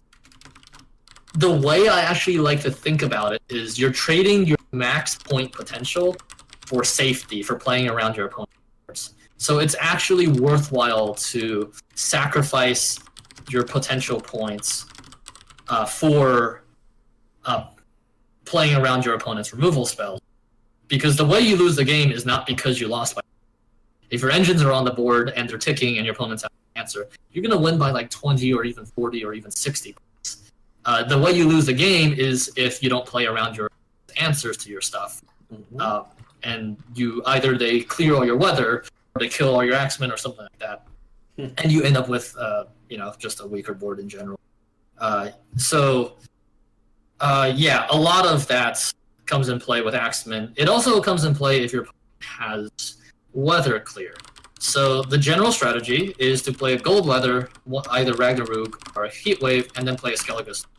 But if you know for a fact your opponent is running something like Ida or Death Mode, stuff that has clear skies, oftentimes what you'll do is you'll just play the Gold Weather and then keep the Skellige Storm in hand. Your opponent, if they're used to the matchup, will know you're doing this, so they'll still keep their Ida in hand. They won't use it immediately. If they use it immediately, then you can drop another Weather. But if they don't, what you do is you just say, okay, I'm not getting max value from my Weather because I don't have a Skellige Storm, but I'm forcing my opponent to play suboptimally. They have to keep on playing into Cold Weather until the Weather Clear with Ida. So you kind of it's sort of like a chicken situation where it's like whoever blinks first. Are they going to play their Weather Clear, or are you going to play your Skellige Storm? It depending on the weather. I'd be careful with Ragnarok because Clear Skies will heal everything by 2 that took damage. Ragnarok has a unfortunate tendency of hitting multiple targets at a time because the damage is the highest. But other than that, yeah, especially if you're running the Heat Wave first, it's good to just try to bleed them out as long as possible with the Heat Wave. It's kind of a lose-lose situation for them, because if they don't clear the Heat Wave, you're still generating like 6 points a turn. If they clear the Heat Wave, you just drop Ragnarok or Skellige Storm or something else, right? And most of these decks only have access to Weather Clear. It's a lot harder if they have access to 2 Weather Clear, that's for sure. Alright, so let's take Full Test. Yeah, there's versions of Full Test that run Sergeant. That's a bad matchup. If they have Weather Clear, basically. When will running Flamenca be good? The problem is with the Skellige decks, their silver slots are just so tight, you usually can't afford it. And also Greatswords doesn't care about it. So either you don't care about weather, or your silver slots or your bronze slots are too tight to ever even consider it. You just have so much good power in bronze. They don't work in Axeman because they don't move enemies. If they could move enemies, you probably could. Yeah, definitely. In this deck, but yeah. They don't. They only move yours, and there's really, I don't see many times where you're going to want to use one of them to move an Axeman to another row. Yes. So, absolutely. Okay, so let's talk a little bit about sequencing in this deck. Generally speaking, if you have a Gold Weather in hand, you will always drop it first, because Skellige Storm, you want to override a row of the Gold Weather. But if you drop Gold Weather after Skellige Storm, it overrides your Skellige Storm, which is bad. So my turn 1 play in most matchups except Great Swords is to drop a Gold Weather. Against Great Swords, I actually mulligan my Gold Weather. But we'll get to that. So against most matchups, I drop the Gold Weather, and I wait for them to play stuff. Generally, if I have a way to fetch Udorik or just Udorik in hand, I'll play Udorik on an empty row of the Gold Weather. And then I wait for my opponent to row stack. I don't play the Skellige Storm right away, even if they have 2 units on a row.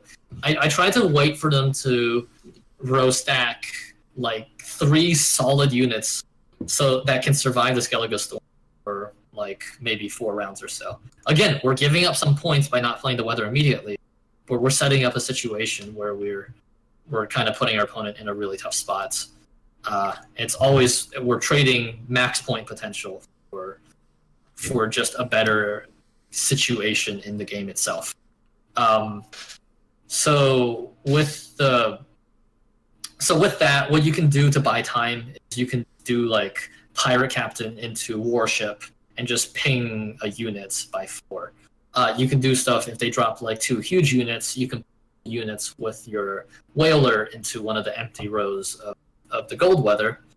And finally, once they commit enough to a row, you can drop a Skellige Storm on that row. If you need to, you can use Whalers to pull more units.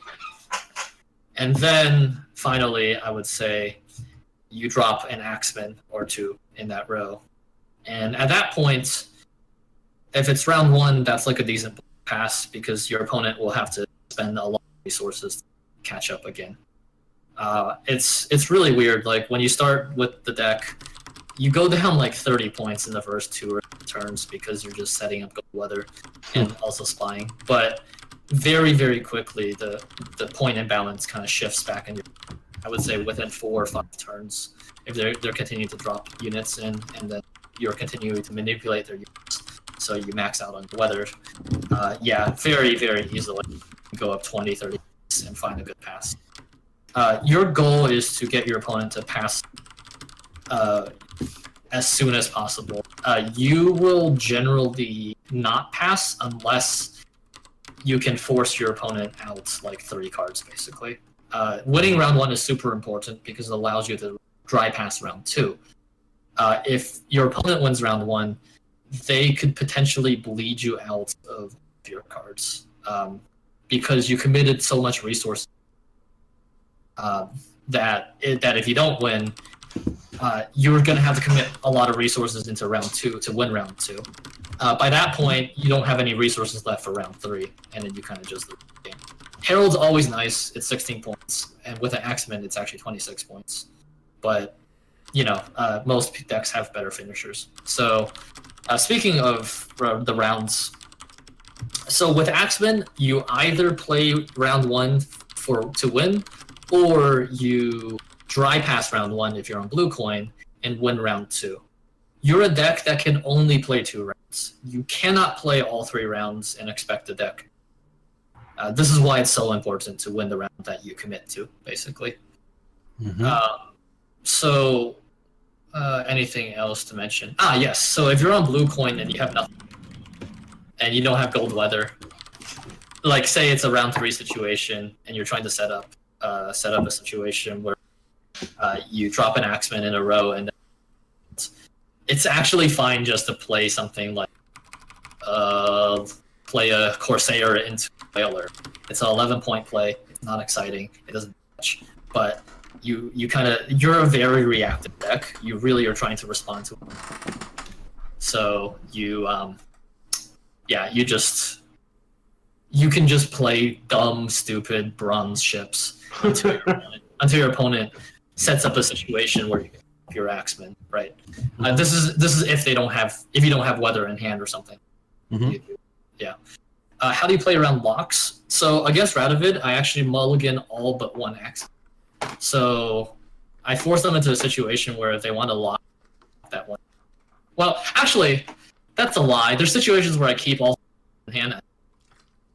You never play 2 Axemen at once. If they lock the first Axeman, you can play the second Axeman. Alternatively, what you can also do is just mulligan all your Axemen. So they're gonna like keep the Radovid in hand for your Axemen, and you're just never going to play. This is a deck, despite being named Axemen, it can win very easily without playing, just on the virtue of the gold weather. Yeah. And indeed, even against decks like Alchemy, but 1 Axeman, because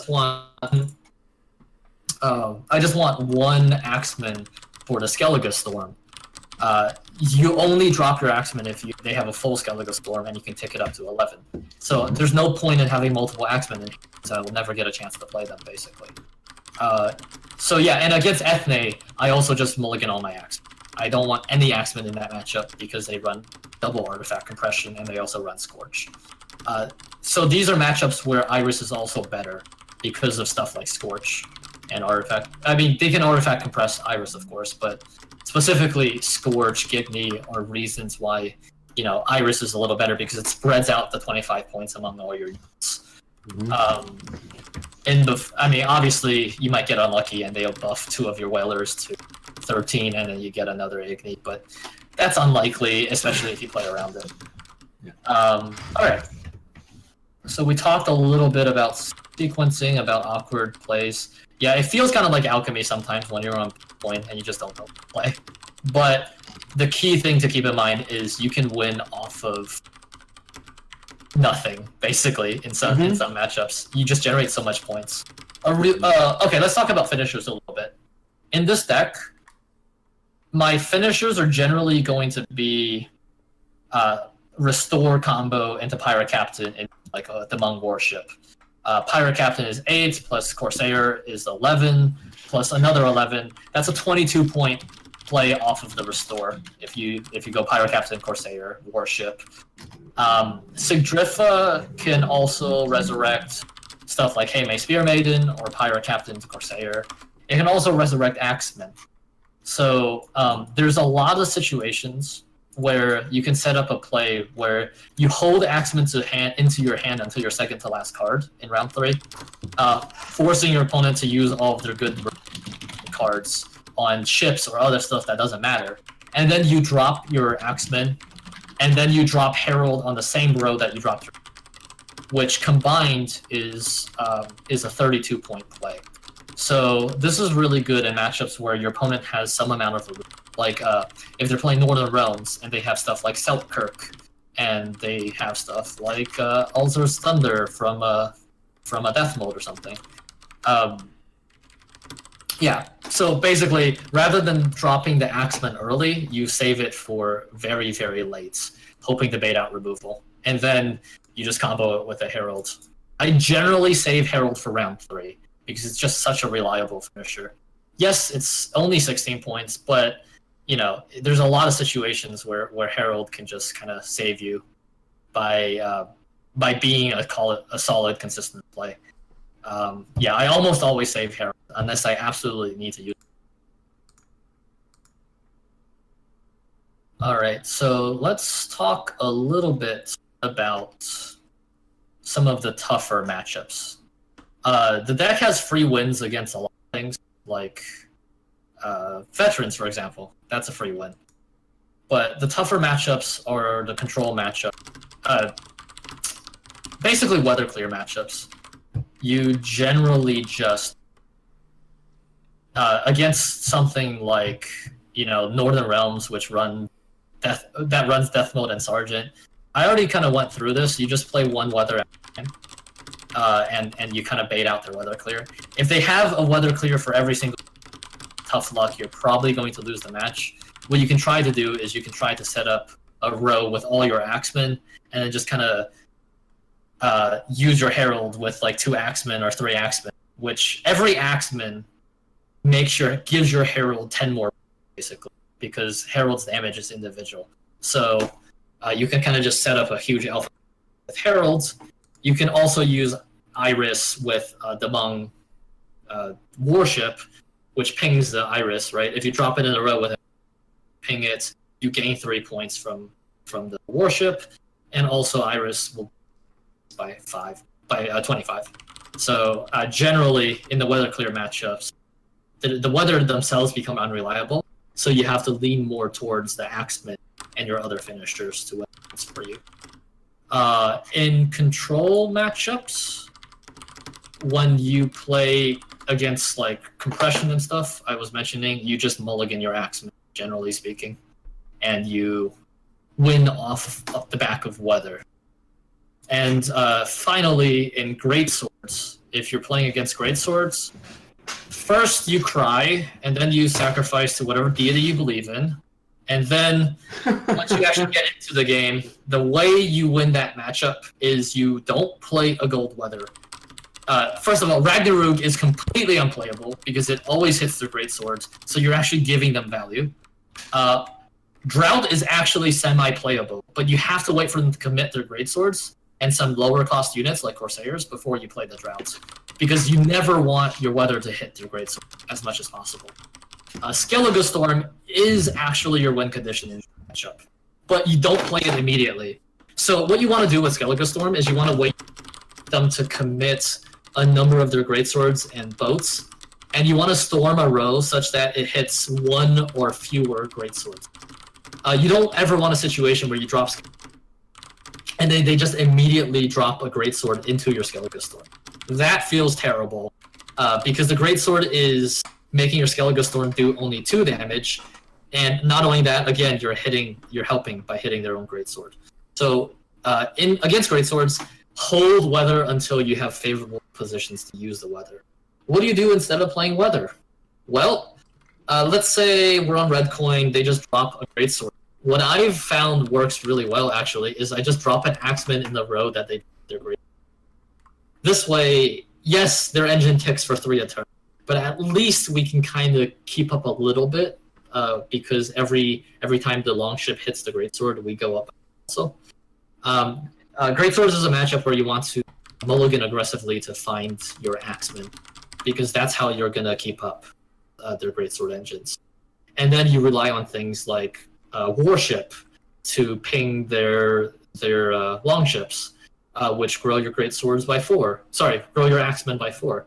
You want to stagger your Axemen, because a lot of Greatswords decks still run Igni, but you want to drop your Axemen early, and you want to drop them in probably the same row, so you can use stuff like Warship to get value.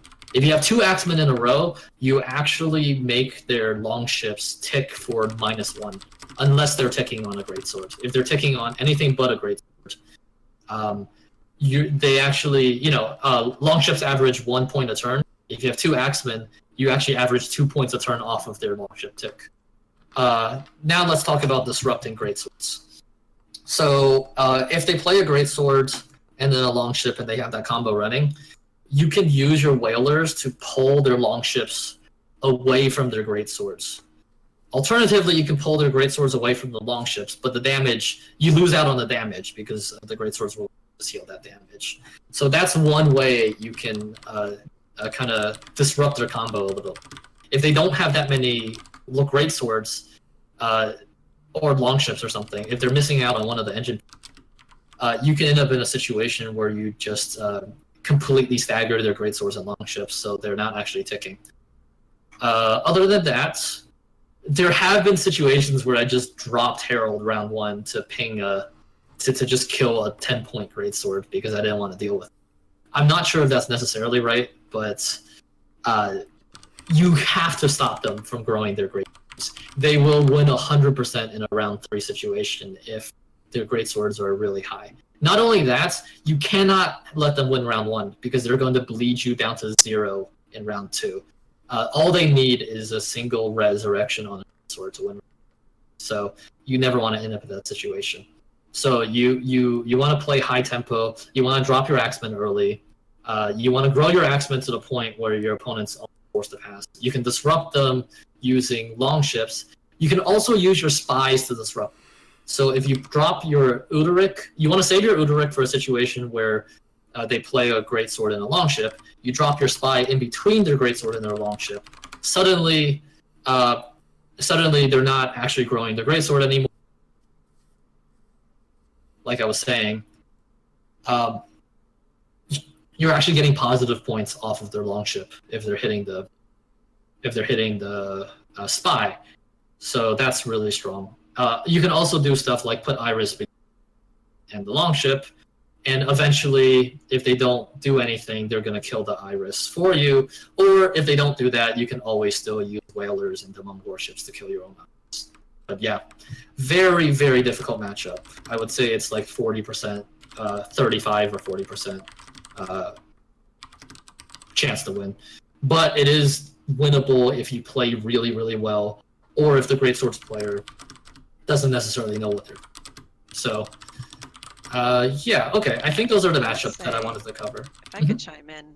Absolutely. Axemen is the only deck I've hit GM with multiple times, and I've found that the easiest time I have against Greatswords is if I just dry pass round 1 no matter what, because then they get Yes. reses. Just Yes. So if you said that earlier, I apologize, but if you did, I agree. If not, then there you go. No, that's a good addition. I didn't mention it.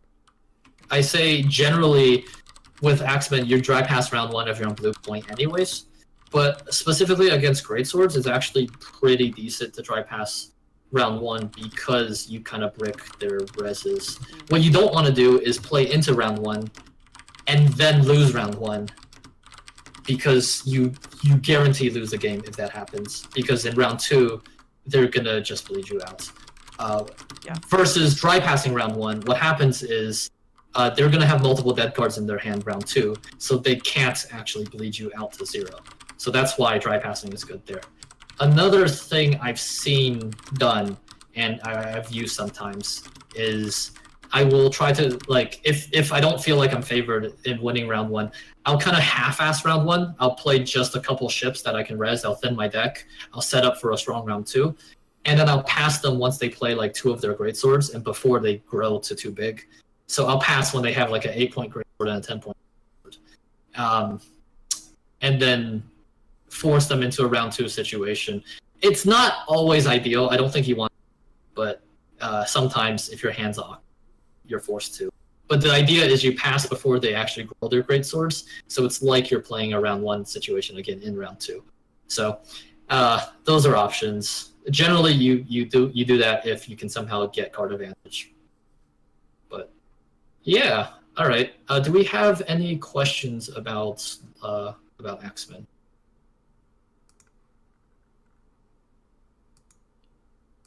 And we can talk about questions in general and the other.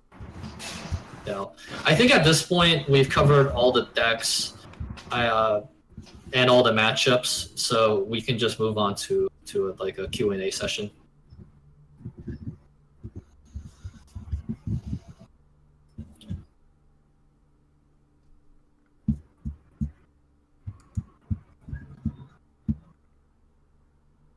Queen's Guards feels bad, man. Yeah, there's a couple decks that we left out. Skellige is actually a very plenty of options here. We picked 3 of the most popular decks to cover for this workshop, but there are other options out there, such as Queen's Guard. Also, Killman Boats. There's a Croc deck that just runs whalers, long ships without running any great swords. There's always Bram Boats also as another deck. All of these decks are okay. Queen's Guard is kind of a meme, but both of the boats decks are viable decks. We just don't have time to cover all. If you have specific questions about those decks, we can definitely answer them in the QA. So. Mm-hmm.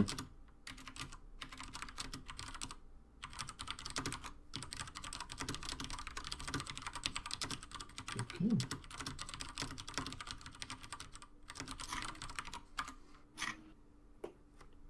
Okay, so while we're waiting for questions, one more thing I want to go.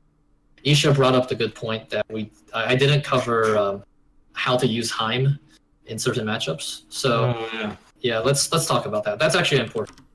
Heim is run in every Skellige deck. That is like the gold card to run in Skellige right now, even more so than Coral. But so the obvious way to use Heim is to tutor out your scale into your Uderic, or tutor out your Herald or whatever cursed unit have you that you need at a certain point.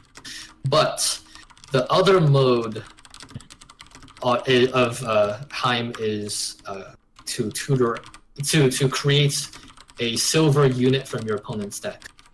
The matchups you want to do this are generally going to be mirror match Skellige decks, and Gulax went over this really. Against other Skellige decks, they almost always run Sigrid, unless you happen to be Gulax. You will guarantee get Sigdrifa unless you're playing against Gulax. So Sigdrifa is the second strongest in Skellige, and it is very, very good. It's one of the strongest silvers in the game, next to Restore. So almost always, if you can afford to, I would save the Heim for round 3, so you guarantee you get a 6-point Sigdrifa with the Heim combo. Yeah. So that's going to be one of your strongest ways Heim in the mirror match. Against Nilfgaard, you have access to a Sire generally, and you also have access to Joachim most of the time. Joachim is nice because Joachim is just a strong point slam play, and that's kind of your game plan. Joachiming out a Priestess of Freya for 11 feels pretty, let's just say. Especially since Heim is an additional 3 points. That's just raw points. That's a really strong finisher. But what you can also do if you're playing against something like Alchemy is if they say they play 2 Viper in round 1 and you're in round 2 and you're trying to 2-0 them or something. What you can do is you can play a Sire and shuffle away their Viper Witches back into their deck, so they can no longer res them with with their ointments, it's actually really tough for an alchemy deck to find their Viper Witches from the deck. Basically, they have to rely on Calvite. Vilgefortz is unreliable, and then they also can dig with like Cantarella. They don't have as many ways to fetch Viper Witcher directly from the deck versus fetching an ointment to res from graveyard. So and it's really fun to let Nilfgaard know how wonderful Graveyard Hate feels. So yeah, definitely. I will not. So what match? So generally against monsters, unless you're facing specifically the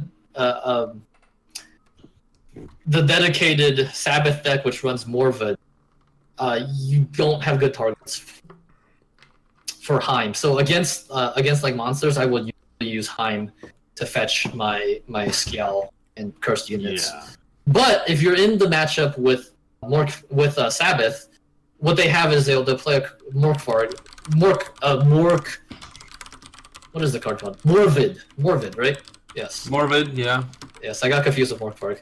They'll play that card, which is a lock. So if they play their Sabbath, you can lock their Sabbath. Of course, they probably also have Morvid in hand or something, which case you feel really bad about it. But if they don't, that's one way to deal with Sabbath. So sometimes you can save the other matchups? Against Goatel, you're basically fetching Ida. Ida's pretty strong for a round 3 situation. Sometimes you can get and I always mess her name up, Turuvurel as well. Turuvurel is a guaranteed 14-point play, which is reasonable. Ida, in long rounds, I've actually done situations play an Ida early and then drop a weather. Yeah, drop a fog. And then suddenly I become the weather deck. Build your own Axeman, if you will. And generally, I found with almost every Skellige deck I've played, if you can get them to use Ida as a weather clear and not as a thunder, you're coming out in front in that situation. If you're playing Great Sword specifically, that's amazing. Yeah. So that's one option. And then against Northern Realms, what you're basically looking for is Death Mold, which is another. That's just like a Alzur's Thunder on a stick. But you can also still play the weather off. And you can also find cards like Stennis. Yeah, Stennis is pretty decent. Yeah. So those are the general targets. I would say this: if you need to play Spy, you need to play Spy. Don't feel compelled to save Heim in every situation, even in the Skellige mirror, because sometimes you just need to play your Spy to maintain card advantage or to gain card advantage or something. It's a nice bonus if you can use it to create a silver card that's going to help you out, but generally you're looking to use it as the Spy tutor. I would say against Nilfgaard and against Skellige, I would prefer to keep Heim for my own hands. Yeah. Against all of the other matchups, I don't care that much. I'm more likely to use Heim to tutor my own cursed units because it also thins my deck. That's key too, right? The benefit of tutoring your own units is if you tutor Skel, that's a 2-card thin. If you tutor Skel into Udaric, that's a 4-card thin because Udaric actually fetches 2 cards as well. Yeah. So that's huge. You're thinning 4 cards with 1 gold.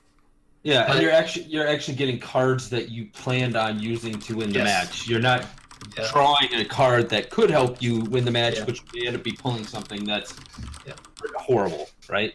Exactly. All I'm saying is don't feel compelled to use time on. Yeah. But it is an option, and there are good options. There's good opportunities to do so. And then, hey, who knows? Like if they're playing a deck that has an engine, maybe if you just fetch their Silver Spy and kill the engine immediately with Alzur's Thunder, that's what wins you the game, right? Yeah. You always want to watch out for those plays. But the base mode of Heim, even if you never use the create mode, Heim is still really strong for the consistency. Definitely. I'm gonna go use the restroom real quick, but we have a bunch of questions in chats. Yeah, I see that. How would one play against a Cursed Bears deck? I'm assuming this is a deck that's involving a lot of Bear Masters and Savage Bears and Olaf, things of that nature, I believe. Well, yeah, I mean, part of the reason why I would think it would see an increase is just generally in the beginning of a season, people are really feeling out what works and what doesn't work. And sometimes just having a deck that can put a lot of points on the board relatively easily can be effective, and decks, and on the other hand, decks that can easily take out a lot of points very easily can also be very effective. I would say in relation to a Cursed Bears deck, part of it is what was brought up in chat was that there are a lot of resurrections.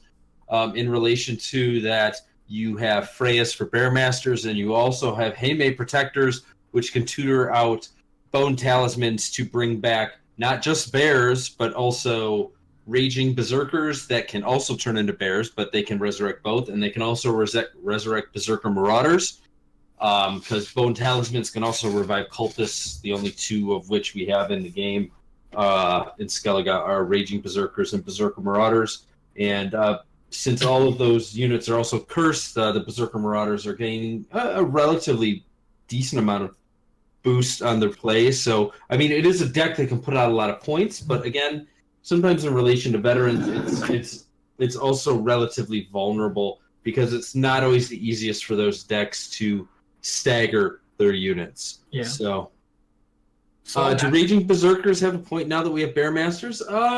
It depends. I mean, we used to play Raging Berserkers a lot with Longships. I'm not really sure how viable that is anymore. Maybe that card will see a change in the future. But Raging Berserkers, I mean, they're 12-point bears instead of 11-point bears, which can, I guess, offset Scorches for you and have varied targets. But yeah, they're not the greatest play right now, I would say. Here's the problem with Raging Berserker. They require setup to become 12 points. And 12 points right now is like par for the course for bronze. There was a time in the game where 12 points was a lot of points for a bronze. Most bronzes were like 8, 9 points, 10 points if you're lucky. Yeah. And then Raging Berserker was a card that had setup, but was just better than all the other bronze. Yeah. Right now, Half Elf Hunter is 12 points with no setup. The card kind of fell out of the map. It does take out Sabbath. Yes, that's true. It does take out Sabbath. Unless they tutor it with the right, of course, but the World Decree, which they always have in hand. Right, yes. There's perhaps a very small niche use for the card right now. Yeah. But, I mean, the only reason you would play it is you're trying to get more bears for some reason. Yep.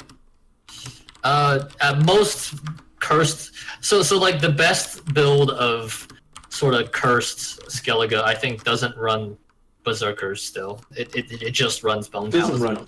It doesn't run Raging Berserkers. Yeah, it just runs Berserker Marauders. Yeah. As their high-end cards. Yeah, and that deck has lost a lot of strength since the change to Berserker Marauders, where they would gain strength off cursed and damaged units. Well, they still do, but a cursed damage unit doesn't count as 2. Right. Count as 2, and not anymore. So, do smugglers have a use? Maybe in real life, not so much in Gwent. Yeah, unfortunately. You can try to mess around with them. I assume that they were... So, I don't know why they were put in the game. Maybe they were trying to give Skellige a card to somewhat protect itself against graveyard hate. I don't know, but there's no viable use in a deck that's going to win you anything consistently. Right. Yeah. I really wish this card was like a...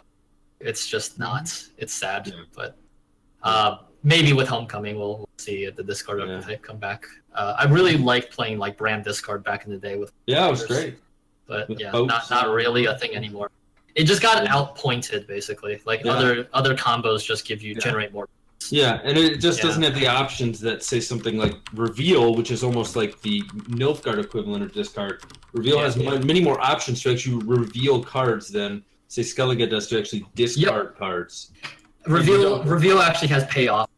Mm-hmm. I mean, you can even, I mean, you look at something like, what's his name? Leo Bonhart versus something like Madman Lugos, right? It's that just feels bad. Like, that's... Ugh, Bonhart can be like 13 points. Yeah, Lugos is like 8 points or 10 points. Well, the problem was a lot of the discard cards were made very early on in Gwent, when Skellige was the only faction that could really resurrect anything. So that's why when Lugos got changed to the version he's now, that's why he's only doing bronze cards, right? But Bonhart... He used to be one of the strongest cards. Yeah. But now he is basically unplayable. Yeah. So, all right. Ogierd. So, Kaz says, I assume Ogierd is now useless in Skellige. Yes, absolutely, is my answer to that. This is really unfortunate because the Bran archetype, the Bran Boats archetype, used to play Morkvarg and Ogierd, and it would either run Wolfsbane or it would run Theories. But the problem now is they don't have Ogierd, so that's a huge blow to that deck. You can attempt to put a Raider in there, but it's not this. I mean, it's just a worse. Yeah, it's just strictly worse than the Ogierd in a lot of situations. It's not strictly worse. There's situations where having to carry over round 1 is good, but yeah, the deck just loses a lot of its power because you only have 1 carryover instead of 2. If someone just like compresses the Ogierd, not the Ogierd, the Morkvarg, you're sad. And so this is why we didn't cover Brambo. Yeah, this one because I feel like the deck definitely fell off. And Ogier does have some. I guess I used to a long time ago run a wacky Henselt deck and with blood curling roars and Ronvid and just popping bears out all the time. And I guess you can sort of do that with Ogier. So here's the problem. That's a 7-point bronze then. Yeah, here's the problem with Ogier. You're spending a card. A 5-point play, right? Mm-hmm. So that's already a huge deficit. And what's your payoff from that? An 11-point bear? You're using a 5-point card to play. I'm sorry. It's a 6-point bronze. My apologies. I was thinking about a 12-point bear. It's only a 6-point bronze play. So like your payoff is you're playing some. You're playing a bunch of units that are lining up wonderfully for like an Igni or a Scorch. So right. Yeah, it's just there's nothing there. I mean, a long time ago, Grimace was thought of being very strong because he had that blood-curdling roar, and unfortunately, he's sort of been left in the dust over the past few months or so, and just in relation to. I can very easily and confidently say, even though he doesn't have the mage tag, he is the worst silver mage in the game. Agreed. There's really no use to ever really run him. I mean, Bloodcurl Roar has niche use in killing something like a Herald Skull on your side of the right. That's the only time the card is like good. If you need to kill something like Herald, or if you need to kill False Siri, right? Right. But we don't see False Siri anymore because Runestone's not run. So or a cow carcass. Yeah, exactly. Or a elven trapper bomb, but those opportunities are very few and far between. Those cards are not really in the meta right now. Herald. And if you're running Grimace just to counter Herald, you should feel bad. So yeah, you should you have other options. I mean, I would run a archer, bronze archer before I ran Grimace to counter skulls. Or you could just run Jenge or something, or you could just run Longships, which also counter skulls. So or even Warship or whatever. Every Skellige deck has a way to counter skulls already, so it doesn't even. Yeah. All right. Someone asked a question about combi. I think they're bringing up meme. Top tier meme. It is. It is indeed a meme. It is a good meme. Well, it's not a good meme. It's the deck itself is actually pretty bad. But so this is what the combi deck looks like. You run. I don't have a deck list on hand, but the general gist is you run a lot of cards that have Death Wish and create units when they die. And then you Herald and Herald and maybe like a Grimace or something, or Herald, prize-winning cow. Right. You could probably run Olgierd. You could probably run Olgierd, especially with. I hate to say it, but yeah, that's probably something you can run in the combi deck. But you're looking for units that are going to create units after the clear. You're looking for Divine Intervention to win either round 1 or round 2 because your deck is terrible, and then you set up a really strong round 3 where you play all your carryover units, and then you play a Savage Bear, and then you play combi on the opponent's side of the board, which your Savage Bear immediately hits. Combi, if for those who don't know, will destroy everything on board, every unit. It's and clear all. And Hemdall does that actually, technically. Right, which is why combi is the worst.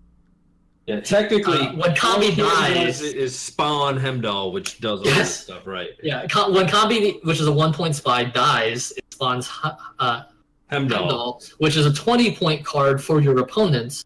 that destroys every other unit on the board. It clears all weather of any sort. So the strategy here is to like play your spy round 3, so you guarantee last say, and then play Combi as your last card, proc all of your carryover, and then just have more points than your opponent. You just have to beat 20 points, basically. Yeah, sometimes people will try to create a Canby deck with something like Sirinova or Shoop, even, if you want to go ultra meme. Oh, yeah, I've seen Shoop versions of Combi. Yeah. To have a card that you can relatively get something, you're going to, most Shoop options in Hunter or Knight, you're going to find an option that's going to get you over that opponent's unit. I would even say most Combi decks, because you need a way to win one of the other 2 rounds. You need to win 2 rounds to win the game. Yeah. So having Shoop and having Nova give you ways to win the earlier rounds, and yes, also Shoop Mage can charm the Heimdall. There's a version of this is not the carryover all-in version. The Shoop version of the deck uses Mage. Oh yeah, you could do that. Yeah, it's very inconsistent. You have to have both cards in hand. And generally, it can be pretty easy to pick up that you're playing against a Canby deck, and then your opponent is gonna push you to play your Canby in a very inopportune moment. The way to beat a Combi deck, besides every way, is to kill their Savage Bears if you have them, and just generally never give up. Every way. Exactly. Don't let them gain card advantage. Bleed them really hard round 2. Force them to use their Combi round 2, because round 3 they have nothing after that point. So if you can do that, you're gonna beat the Combi deck all the time. Yeah, I don't think it's a good deck, but it is a fun deck to watch. It should be fun, play. And you can catch people by surprise. One of the I guess sort of strong points of Canby is that you can sort of disguise that it's a Canby deck in a lot of ways. You can run other types of decks and then have this random Canby finisher in round 3. Right, that your opponent's not looking for. Oops. Is that strong? Maybe if no one knows it's coming and doesn't realize it's coming for a long time, but generally people will pick up relatively quickly that there's some sort of Canby deck going around. They'll see the signs, and it won't be as effective. So if they know you have Canby as your finisher, Canby as your finisher, basically. You kind of have to bait your opponent into having a false sense of security. Yep. Right? Yeah. That's why you run Queensguard Canby, and then you're set. Don't let your memes be dreams. Exactly. All right. So what else? Do we have some other questions? I'm not sure. Looking through here, we saw some stuff about Canby. We talked about Bearmasters and Berserkers. I don't feel the need to talk about the SK Shoop deck. It's actually probably deck, which is stupid. But we talked about it before this, that if we were going to rank factions to play Shoop, we'd probably put Skellige at number 2. Next in relation to the amount of the type of deck you can put together, you can actually find some viability with just random one-off bronze cards. It's because your bronze cards are resurrect them, and they're also kind of point slammy. So there's no problem with playing a Bearmaster with a long ship. That's fine. All right, so we have a question about could Iced Veterans hybrid deck work? Yes, actually, there's someone who's playing Iced Veterans on Pro Ladder and doing pretty well with it. They usually have a 60% plus 1%. So the Ice Veterans deck leans a lot more heavily on the veterans themselves, I think. Sorry. The X-Men? I kept on saying veterans. Ice is usually run as an alternative X-Men later. The Ice X-Men version of that deck leans very heavily toward. So the version I run, which runs Iris and only 3 X-Men and no Freyas, basically the X-Men are icing on top of the cake. They're just. But the Ice version, because Ice can guarantee fetch an X-Men, or pretty reasonably fetch an X-Men, you end up in a situation where your game plan against decks that have removal against X-Men is just to play more. I think that deck also, I'm not quite sure because I don't play it myself. I think some of them also run Freyas and stuff. But the Iced Axeman build is just, more consistency with Axeman. And they have to answer 4 Axeman plus whatever reses you have, and also Darren. So they need 5 answers to your cards. And then eventually one of them slips through the gaps. So you just generate insane value with your weather that way. The downside, though, is you lose really strong finisher with Herald, right? So you're trading consistency. Consistency, yeah, versus potential. Is there a list for that build? I don't have one off the top of my head. After this, I can maybe look and post in chat. But and in relation to the other comment about this guy that somebody misses, Mr. Hjalmar, there's actually been veteran decks in the past that have used Hjalmar. I know. Yeah, because it does lack that tempo in the beginning of a game, and sometimes you can use it early Hjalmar, or Hjalmar is great. If you've got Hjalmar on the board, feel free to play as many bears as you want then. But I don't really feel like using a 16-point gold to just block a Scourge so I can put a bunch of 11-point bears on the board. It's really worth it. But he is viable in like a veterans deck because hunters can very easily hit the Lord of Undvik and boost him. So, I mean... The problem with the card is the consistency. Yeah. It's Scorch Bait if it gets to 26 points, and it's already Scorch Bait at 16. But they can also just buff the Hjalmar or use Mandrake on the Hjalmar. Sorry, on the Lord of Undvik. Yeah. It's not great, but like if they can prevent you from... If they buff the Lord and prevent you from actually removing it, then... You just played a 16-point gold. If you can process it in like a 2-card round 3 or something, great. But, sorry, let me restate. You just played an 11-point gold, gave your 5 points. So not exactly. Great. Yeah. You have to kill the Lord. You have to be able to kill it. Yeah, you have to kill the Lord of Undvik, or else you're playing 11 card. You've got to be certain that you're going to be able to kill it, and that they're not going to have a 1-turn answer to take that option away from you. I will say this about the Iced build for Axeman. You're playing basically 99% the same cards. You just switch leader with Iced and you play Darren. I would use the Team Aretuza list of Axeman as the template. The list that runs Lacerates and like a Freya, I think. I think that's probably a reasonable list to run with Iced. You want to run a list that focuses themselves. Nice. Yeah. Let me actually pull up that list. You're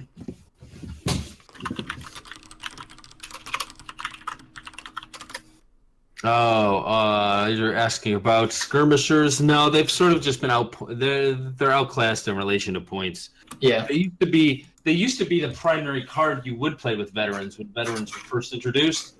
But they just don't have the point potential anymore, unfortunately. So because I mean, at best, if you get it in the graveyard, you're only getting like a 14-point bronze, 17. Well, you would get a 17-point bronze if you hit it with 3 veterans and it went to the graveyard. You revived it twice, but. It's a lot of work to get one 17-point bronze. When you can just play when you can play multiple Bear Masters and be guaranteed, less points, but it's much more reliable because those skirmishers can very easily just be 8 or 11. The problem with the skirmishers, great swords are in the game, so they're just generally going to be more consistent and better than the skirmishers. Yep.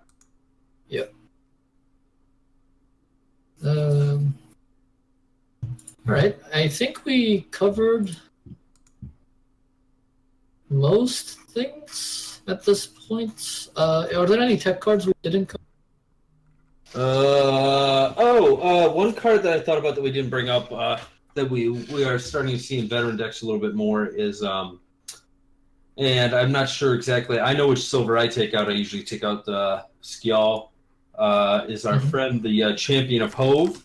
Yes, Champion of Hove. Who is can quite honestly be a better alternative for you than Mandrake, and if you're thinking about something like Sabbath, because Hove is much more likely going to have a use in just about every matchup more than a Mandrake. Some matchups you're going to have a Mandrake and it's not really going to do anything for you. Hove is usually going to be a general 14 points. It's a removal spell, yeah. Yeah. So the max unit the Champion of Hoth can kill is, I believe, an 11 power unit. 12 power right. will kill the Hoth. So you use it as a removal spell for usually engine pieces. It's like an alternative to Muzzle in the silver slot instead of the gold slot. Not only that, you can resurrect the Hoth with you can Restore, which allows it to kill, I think, up to 13 points. Yeah. If you use Restore. But you can also just res it with Sigdrift for another room. No, you actually can't res it with Sigdrifa. Oh, sorry. You cannot res it with Sigdrifa. Yeah. It's just a... Yeah, it's just an ogre. Right. Yeah. It's just an ogre. So yeah, Restore is your method. Yeah. So I mean, that's one tech card that you can sort of look at. I've seen it in certain greatswords lists. Yeah. Because if you can just kill your opponent's greatswords, that's like a pretty big advantage too. Yeah. So in relation to any other tech cards, Decoy. Decoy, sure. Decoy and Vets. Yeah, I mean, you would generally try to use that to get another Veterans proc, or reuse an Afreya or a Sigdrifa. If your opponent does like some amount of damage to your veteran, but doesn't kill the veteran, that's when you use the decoy. So like if they drop a weather on a row with a veteran, or if they drop a weather, you can drop a veteran in the weather. Mm-hmm. Once it gets down to like 2 or 1, you can decoy it for a massive point swing. Yeah. Generally speaking, it's not a good idea to decoy a vet that is damaged, because you're committing to like a 3 to 6 point play, depending on how many tier 6 units you have on the board at that point. Yeah. It's a very, very, very low tempo play. You can only do that if you can give up. The max it would ever be in that situation is like 11. Yeah. Yeah. Again, we mentioned Veterans is a deck that you lose if you lose card advantage. So if your opponent can push you down a card because you did something like decoy for 4 points, you don't want to use it. Yeah. Other thing you can do with it is you can just decoy a bear. That's a guaranteed 14-point play off the. Yeah. It's solid. Nothing to write home about, but it's solid. Right. Yeah. Also good. If you decoy Heime Spear Maiden, that's actually. That's not bad. Yeah. And Freya is usually always good as well. Sigdrifa or Freya is also target. Generally, those are your strongest decoys. Sigdrifa, followed by Freya / Spear Maiden. Skellige is not a bad faction to use a decoy in, for sure. Yes. Generally only played in Vets because the other matchups don't necessarily need it as much. Vets is a deck that thins aggressively. Yeah, Vets has a little bit of a wiggle room on its silvers as well. Yes. To other decks. So yeah, if you're running like Jenge and Herald package, it's sometimes hard to thin the decoy. Right. Though I've seen it. I've seen people decoy their Herald when someone answers them, and that's pretty hilarious too. Yeah. I think that's about it. Donar, I think, is a trap. It's useful in certain matchups, but even then, you're committing to playing an 8-point card. Yeah. In a faction that already has trouble with maintaining tempo in the early game, you can't really afford to be playing 8-point cards. I used to really like Donar when I was seeing great swords a lot, and you think you might as well, but then you also realize you're basically giving your opponent a Donar to just get back whatever you steal. So yeah. Well, if they can't counter the Donar can win you like a great swords matchup very, very, very easily. It's a lot of hope for something that's it's not worth it. It's just way too low tempo to be. If it was like 11 points, I could see it seeing some merit to playing it. But at 8 points, you might as well just give up the round if you play the Donar. You should have mentioned. I mean, I guess if you pull them off a runestone or something, great. But yeah, that's the only time that I've seen Donar. Yeah, all right. And don't play Blue Boy. That's a meme. Yeah, not right now. Yeah, for sure. Okay. Oh, runestone. Streetbog runestone might be the best runestone left in the game, but it's still bad. I don't think it's better than Black Blood. I think you still play Black. I would agree with that. But Black Blood is much more consistent. Yes, But because Skellige bronzes are kind of pretty consistent and pretty strong, you can get away with playing Runestone if you. It's still okay. If you have the Runestone and you don't have Black Blood, it's perfectly viable. Just don't play it in round 1. You want to play it after you have stuff to. Exactly. So, yep. I think that's about it, right? I would think so, yeah. Yeah, we covered just about everything with this faction. Yeah. All right. Sounds good. In a very short 3 hours. In a very, very short and efficient 3 hours. 2 hours and a half, I'll let you know. Thank you so much. Really I was late. Thank Busy you playing Fortnite instead of teaching us. I forgot, alright? I'm learning how to play the Fort of Nights. Sorry. The reason why I asked for the ice was because, I mean, well, 2 reasons. One, I think it'd be kind of a funny meme that, ice is suddenly becoming popular. But, in all seriousness, I do see the potential if, like, you do a veterans hybrid. Because absolutely, because the Axemen are Twersic and so is Duran. Yeah. It's hard to have that strategy work. Oh, that is. Sorry, one more thing to mention. Some Axemen decks will run 1 veteran. Right. To bring their Axemen up to 7. 7, which you are. Which plays around Mandrake. They can't Mandrake to banish your Axeman if you do. And also they would only need 1 weather tick to be outside the range of Thunder at that point. And they wouldn't be as reliable on Skellige Storm. And it's good because because against Alchemy they only need 2 Skellige Storm ticks to be above. Right. To be 2 units in the storm to be above Viper Witcher. Yeah. So there's decks that do that for sure. Yeah, like that's why I was thinking like there could be potential if you could get the 3 veterans and then like your Twersic skirmishers can't be lightning. I would not play 3. I would play 1. The problem with the vets is just way too low tempo. If you're not committing all in to the vet strategy of playing Bear Masters and stuff, you can't afford to play more than 1. But yeah, I would say if you build Iced, it's probably a good idea to also include a veteran in there because you really are all in on your Axeman plan at that point. Yeah. Or you could use Ice to fetch the veteran yourself. So No, Ice, not the veteran, but an Axeman. He can't pull a veteran. Correct. Sorry. You should use a veteran, so when you pull the Axeman from the Iced, it's harder to do. Yeah. All right, we'll leave it at that. Yeah. Yeah, because I was about to say, Ice can't pull veterans anymore, sadly. I forgot about that. Thank you for the reminder. Yeah. Shows you how much I've played Iced. Makes it a little rough. Yeah. Well, what about... Okay, I know you guys just said 1, and I understand that, but, like, wouldn't 2 make... be a good assurance, so that way, like, there can't be any, like, red control where they, like... do an Alzur's Thunder, because like the base unit is 6 and 2 armor, but if you veterans it's 7 and 2 armor, but that's still 9 points. And you never drop the Axeman if you don't have weather. Yeah, you've got to play. You're never going to play an Axeman unless you have weather. So unless you're playing against great swords, in which case you're already kind of praying to every deity you know, because the matchup is horrible. So that's the only time I will ever drop a naked Axeman. And the problem with really playing more than 1 is that you're taking away something else from the deck that's actually providing points for those Axemen. Yeah. I could see you maybe playing 2 veterans if you only put 2 Axemen in the deck and you're pulling a 3rd one from Iced, maybe, but that doesn't seem like that's a really optimal way to do that. Yeah. Consume does not boost Axemen, I believe. Only damage boosts Axemen. Only damage. Consume does not boost Axemen. Consume does not. Yep. I think it used to a long time ago, but I don't think it does anymore. No, it doesn't. Yeah. So, and another problem with playing 2 Axemen is you're sort of like I was saying, you're weakening the potential of those Axemen. You're making them stronger so they don't get removed, but you're lowering the potential of what they can be.